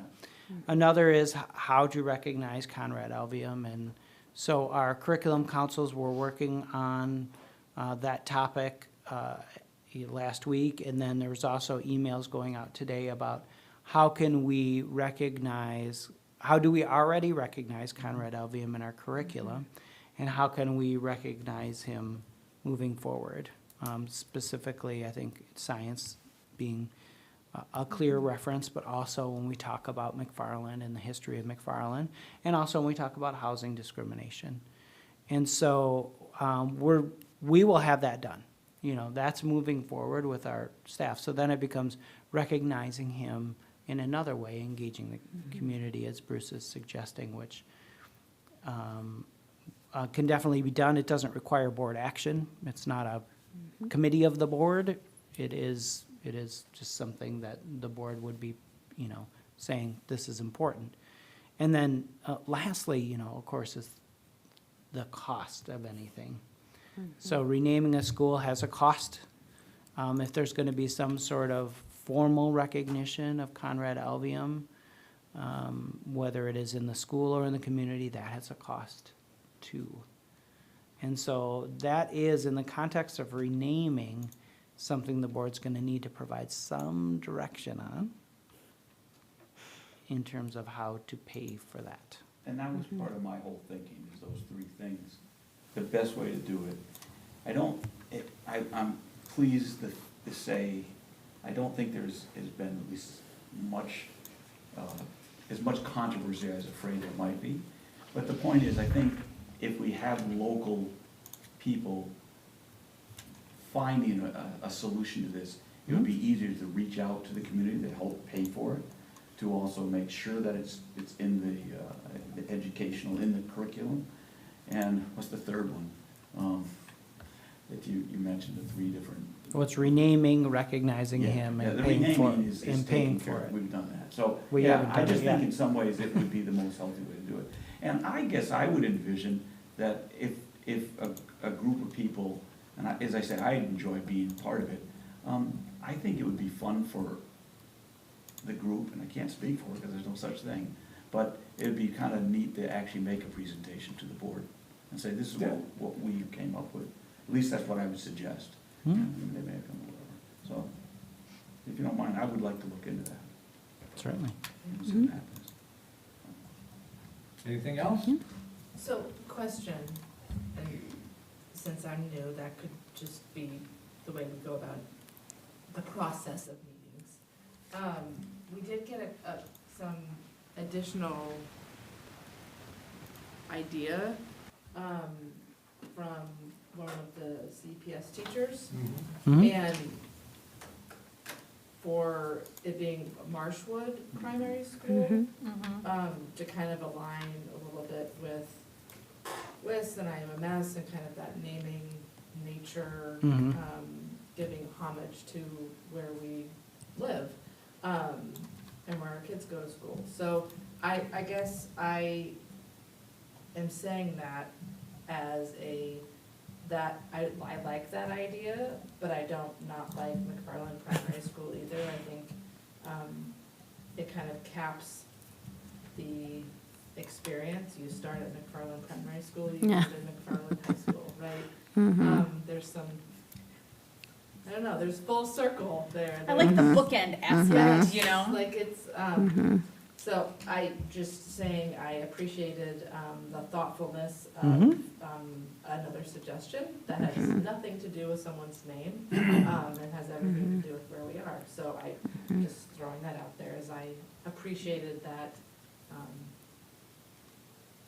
idea.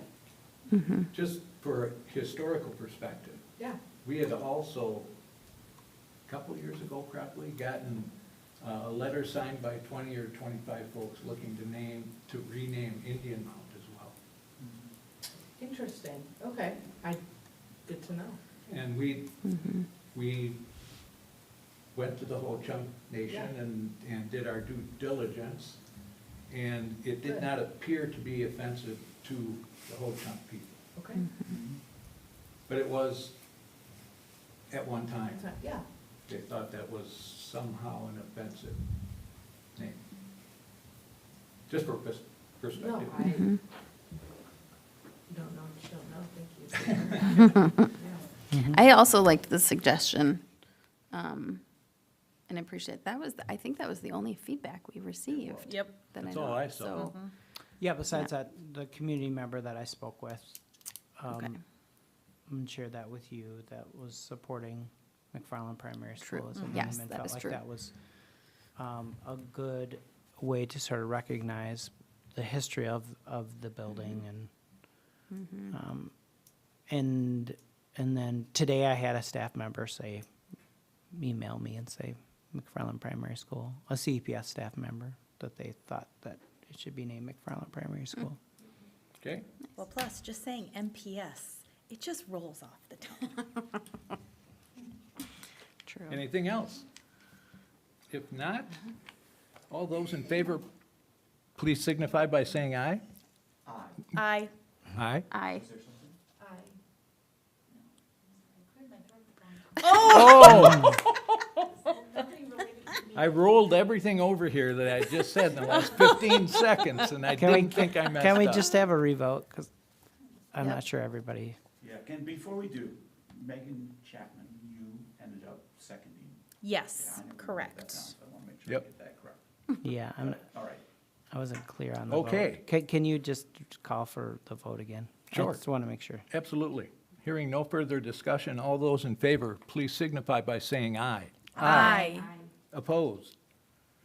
Motion passes unanimously 5-0, and McFarland Primary School it is. Any thoughts on how to pay for it are welcome. We'll get back to you on that. Yeah, we'll have to discuss that And I would next. somewhere between $15,000 and $20,000. Was it 15 to 20 or 10 to 15? It was 10 to It was 10 to 15, but 15. But let's, Let's be realistic. yeah. Can our next step be gathering an official quote? well, they're really, Or, Where would you go for it? we could gather quotes on certain things like signage. I mean, that's the most expensive part of that. The rebranding of a school, a lot of that we'll do internally. sure. So it's just staff time taken away from other responsibilities. Is it something where some of that, like, staff time for rebranding internal things, we could use, I don't know, different DECA groups or Yeah. different Yeah, kind of, offset the labor cost? Okay. yeah, we can definitely do that. We can definitely do that, but we do need to talk about signage. That is the most expensive thing, so we Yeah. can bring it back to the board. Yeah, I guess that's always where I start is. It'd be if- tough if to put a some- I have timeline on something like that. I mean, you don't even know what you'd be asking to have quoted. Yeah. We'll Well, get it's there, take- though. I think, Taking the letters off the building, it's, and adding new letters, it's, new signage. I've talked to some people, I think we can do it, and I think we can do it in a way that's gonna be very heated. I'm not sure that's the right word. Well, good. I don't know if it's heated. That's a good word. okay, next is election of officers. So I will begin as the president, I am presiding officer, so the terms are 1 year. We'll accept nominations for officers beginning with president and each office thereafter. So I would like to start, a little out of the ordinary, but this will be for the election of president. I've been extremely proud and honored to, for the last 15 years on the board, the last 4 or 5 as president. But given the sort of uncertainty in the, public education landscape these days, I think this is pretty much the perfect time for a change in leadership. It's my feeling that Megan Fessler is exactly who we need to lead the district moving forward. Going through COVID and the period between the lost referendum and the winning referendum showed me that I just don't have the energy to do it anymore. That those were ridiculously hard times. So, I would like to nominate Megan Fessler for president. Thank you. I think I now have to accept nomination. So I will happily accept that. Thank you. Are there any Very other kind words. nominations? Hearing none?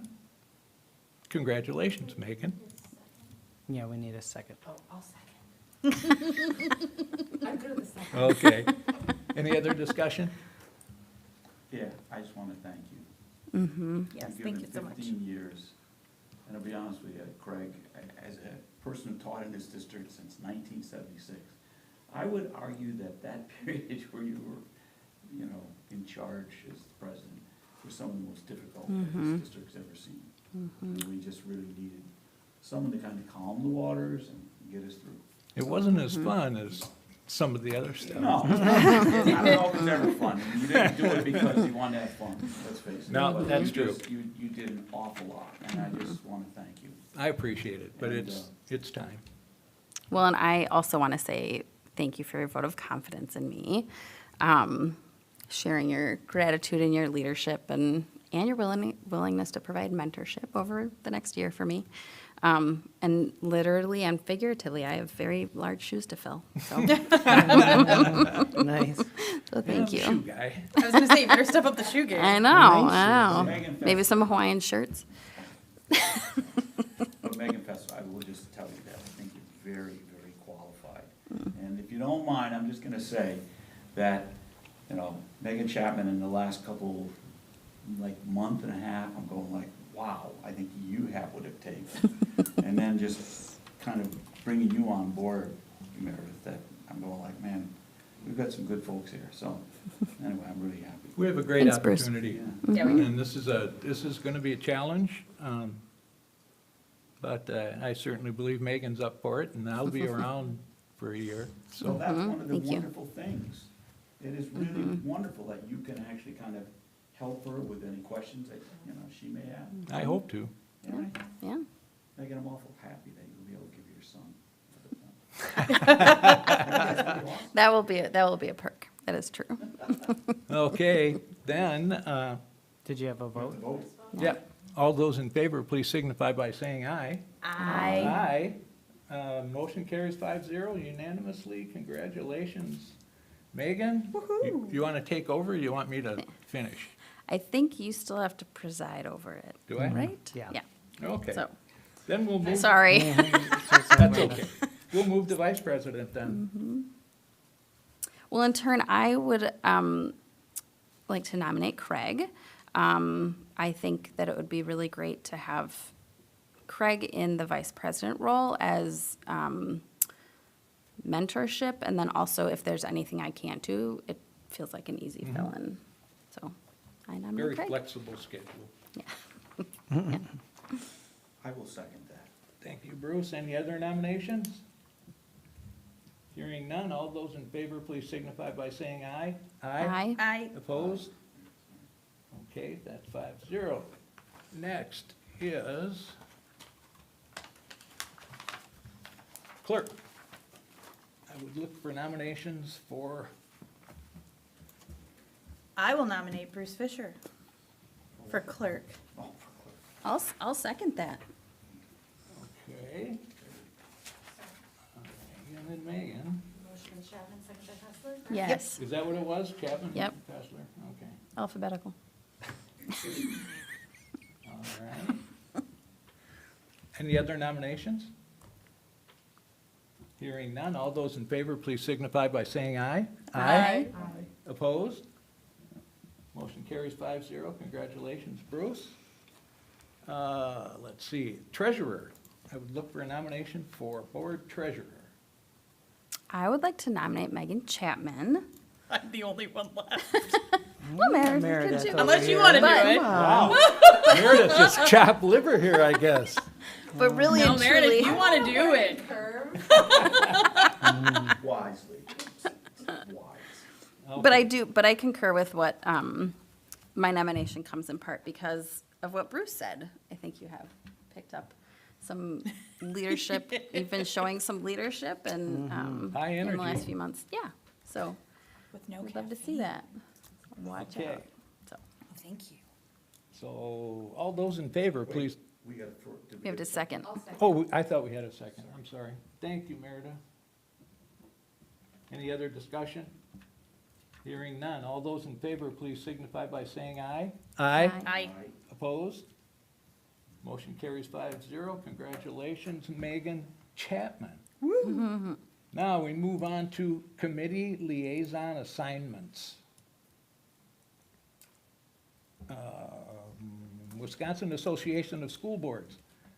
The WASB delegate receives regular legislative newsletters from the WASB, copies of new laws, and when deemed appropriate, conveys information about those items to the board. In November, and I will mention that I have been the delegate up to this point. So in November, the delegate attends a one-day delegate workshop at which, together with delegates from all over the state and the WASB Policies and Resolutions Committee members, any policy changes and resolutions to be considered in the January convention are discussed and formulated. Before that meeting, the delegate should try to ascertain whether the local board has any concerns to be addressed. Delegate also represents the board at the three-day convention in Milwaukee. That's in mid-ish to late-ish January.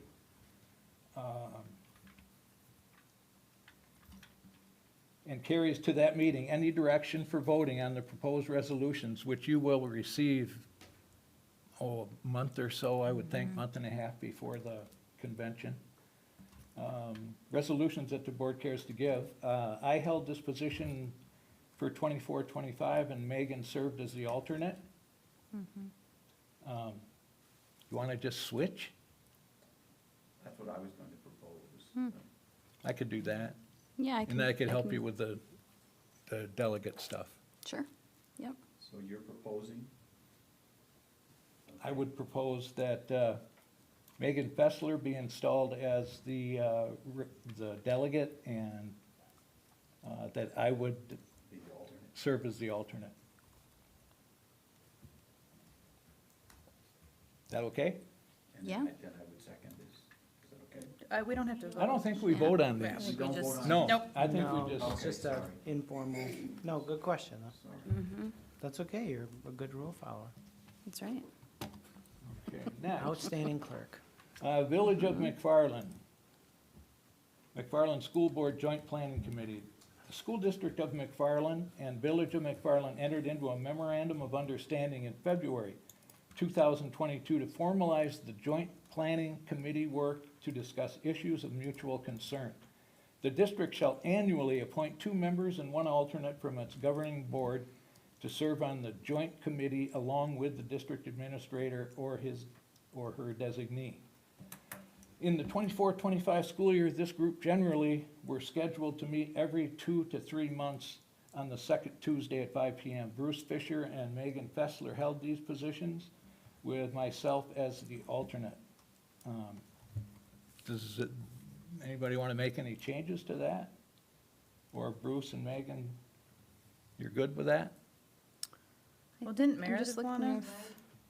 Yep, Hop in on that? there were, I think there were, If not, that's Mhm. okay. No, no, Like, wait, that's- wait.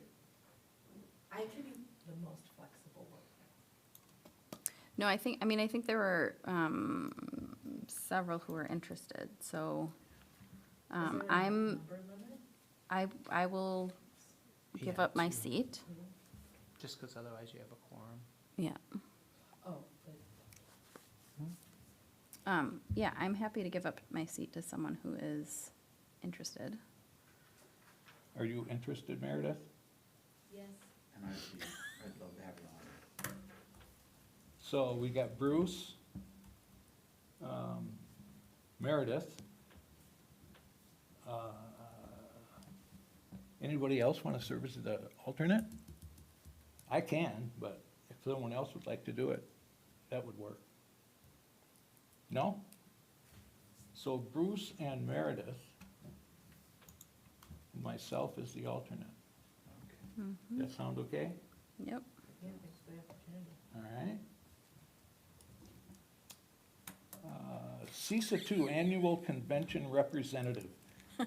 The interest here was a little less than ideal. Yeah. Well, and Tom did a great job, He did a great you know, job. doing that stuff, and that's not an easy one. Pursuant to section 116.021C, Wisconsin statutes, and section 116.021A, Wisconsin statutes, the board needs to appoint a school board member as its representative to the 2025 CISA convention, which is scheduled for June 17th, 2025 at 6:30 at the Whitewater CISA 2 Innovation Center. In addition, the CISA 2 Board of Control meets every third Tuesday at 6:30 PM, alternating between virtual and in-person meetings held in Whitewater. For 2024, Tom Mooney served as the representative and Megan Chapman as alternate. We need someone to be our representative, as Tom is no longer on the board. So, any volunteers? I just want to clarify one thing. In the description, it says that we need to appoint a school board member as its representative at the convention.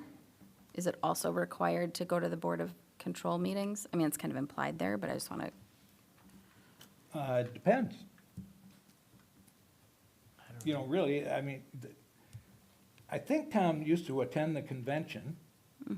I think he used to also attend he would attend the meetings.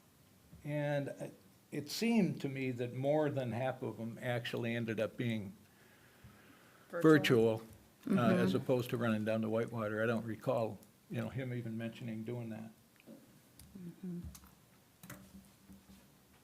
Well, I know I can't do it June 17th. Same. That's my problem. Angie? I- Oh, I thought you wanted to make a suggestion. I think I can do the 17th. So, sure. Amazing. Way to go. Enthusiasm is just, Yeah. let's do it. The only thing that gives me pause is doing the Whitewater every other. Oh, the Yeah. in-person meetings? Yeah, that one.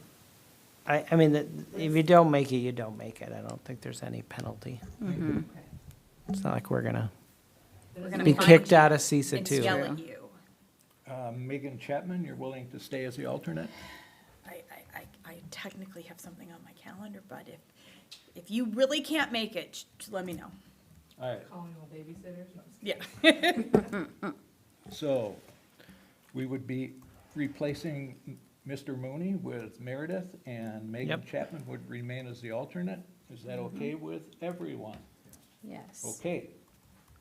Business and Education Partnership Council. The Business and Education Partnership Council oversees and directs the business and education partnership efforts in the district. For the 25-26 school year, the group plans to meet in person during a school day in October, February, and April in the McFarland District Office Boardroom. Megan Chapman served in this position in 24-25 with Megan Fessler as alternate. What do you guys want to do there? I can keep doing it. I like doing it. Okay. Megan, do you want to do the alternate? Sure. Okay, so that one will remain unchanged. Now, we've got the Employee Relations Committee. The McFarland Employee Relations Committee serves as a means of representing McFarland School District professional and support staff regarding concerns, suggestions, and the overall satisfaction of the work environment. Its purpose is to allow representatives from each school within the district the opportunity to listen, respond, make recommendations, and act as a voice on behalf of the employees when meeting and conferring with the board and administration. We anticipate the 25-26 Employee Relations Committee meeting dates to be, let's see, 13th of November. Yeah. Yep. Yeah, 13th of November, 8th of January, 5th of March, and the 30th of April. Myself and Megan Chapman served as representatives to the Employee Relations Committee with Megan Fessler as alternate. Megan, I think you should probably be a representative in that one. Oh. Don't we? I mean, I'm yes, For the, as president. yeah, if you think, I mean, I liked this committee. I'm interested in it, but, How about but I also think it's a good one for, like, it's a good way for school board members to get a good pulse true. point on the district. That's true. So I'm gonna put you in as representative. You, the two, are two Megans. Well, does Meredith have any interest in being on it? Yeah, I would, It is a good, yeah, I mean. Like, with the it's- guidance of Like, it's It's a a good good boot camp, 101. basically? Yeah, that's what I Yeah. felt like. Boot camps, 11, 13, So so give me those again, Craig. we wanna do, Megan Fessler, taking my place, Okay. and Megan Chapman. Meredith. Meredith, Over I see, I Chapman? see. yes. Meredith, and Because it, I mean, it doesn't have to be, just so you know, it doesn't have to be Fessler. Yeah, I It think, doesn't have to be. I think based on serving on it before, it didn't, I mean, I can see your point, Craig, where it would be helpful, or it could be helpful, but I think if other people are more interested, then I think that would be okay. I could serve as alternate, that'd be fine if you too. wanted to do it, Yeah, I can do it. Chapman? Yeah. So Chapman and Meredith You, Yeah. with Fessler as the alternate? Is that what we're Yeah. saying? Yep. Okay. You got it, Angie? Okay. Wisconsin Virtual Academies representative. The WVA representative attends the Four Lakes Board of Education virtual meetings at 11 a.m. on the third Thursday of each month. They also attend a fall and spring retreat, commonly held in Green Bay in December and May. The upcoming spring retreat is scheduled for May 7th and 8th. Tom Mooney served as the WEVA Destinations Career Academy and Insight School of Wisconsin rep for 24-25, so obviously we need another. Just so you know, if you can't make the retreat this week, that's fine and understandable. Yep. You're not a voting member of the group. Correct. Yeah. You're just a, So I will say, I Yes, unfortunately, I can't move meeting the third Thursday of every month. Wow. So, and it's literally at 10:30. How coincidental. Bruce, you want it? Yeah, Craig, I was wondering if you'd wanna do that with me. Sure. Yeah. so Fisher as the main and, Yes. Can be. and Howry's the alternate. Mm-hmm. That all right? Yes. Okay, the WEVA 5-year review representatives. Myself and Bruce agreed to serve as the WEVA review representative for the last review, which occurred in 2021, 2022, for the 2023 to 2028 contract. 2 representatives will be appointed in May 2025 for the next review process. What does that mean? So what's it all involved? So, you can say something. But I mean, Come on, Angie. the board member role is very minimal in that process. It's more that you're informed of the process, you can ask questions about the review process, but the work is really largely done administratively. Yep. So with Dr. Cutler and myself, going through the documents, the contract, what's worked, what has not worked, and then all of that leads up to a document about changes for the future that informs the contract, the next I 5-year remember doing contract. that with, I think actually, that was It's with Scott Brown. with, yeah, and Wayne, Mhm. yeah. So, Craig, to me, why don't we just keep us together, Sure. you know, and That get feels, both of those. Is that all right with everyone? Works for Yeah. me. Okay, status quo. Makes sense. mhm. Legislative liaison. The legislative liaison keeps apprised of pending legislation and serves as a point of contact with federal, state, and/or local legislators to communicate information on McFarland School District goals and needs.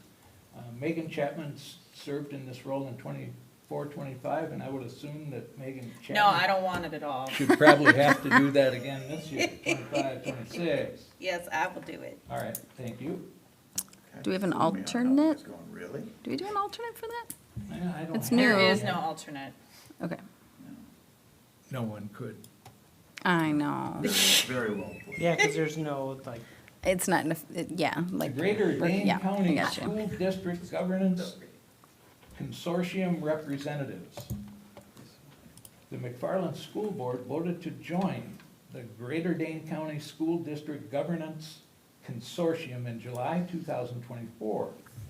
For 2024 and 25, meetings were scheduled for 5:30 PM in various Dane County district locations in the months of October, December, January, and May.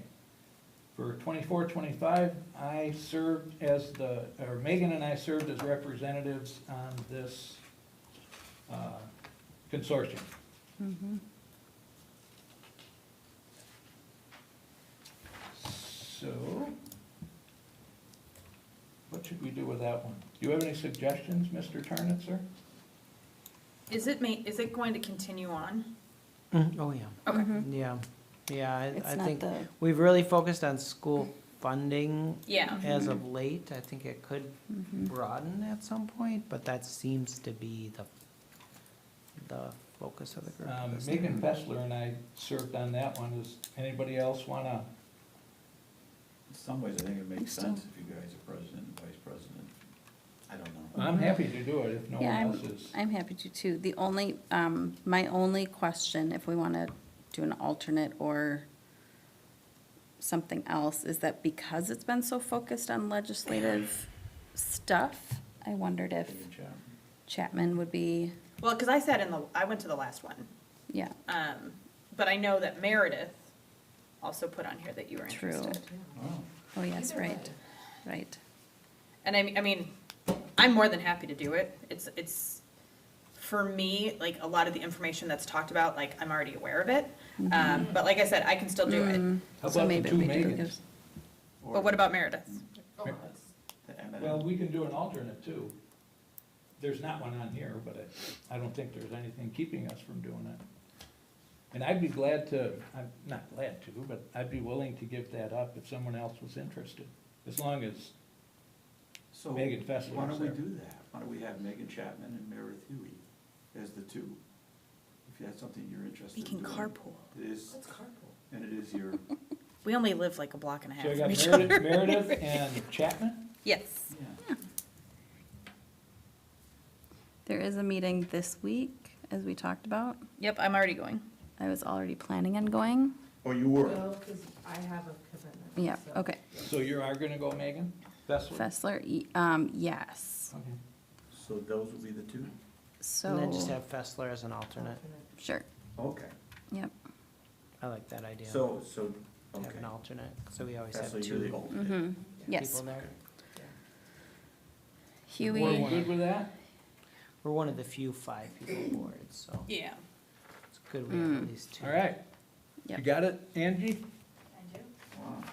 Well, there's only one thing left to do then. I would look for a motion to adjourn. Go ahead, Chapman. I will make that motion to adjourn. That's nice. whoever sits there usually. Actually, I was gonna Wrong say, minutes early. No, she's gonna second it. I just know I can. feel Meredith's it. gonna I second can it? feel it. I'll second. Okay. but going forward, you have to do it. I have to make the Yeah. motion to adjourn. It's Yeah, that seat. kinda It's stayed in that seat chair. for Okay. It is, 4 it years now, is. so. It's the new board member. Shout out to, All right, Green. all those in favor, please signify by saying aye. Aye. Opposed? Motion carries 5-0, and we are adjourned at 9:12. Hearty 20 minutes Yeah. in front of our district administrator. We I wanna sure thank did. everyone, though. This is a hard, this is a big meeting. it is a big. Thank you for the camaraderie on figuring out who signed this. Yeah. Yeah, it's.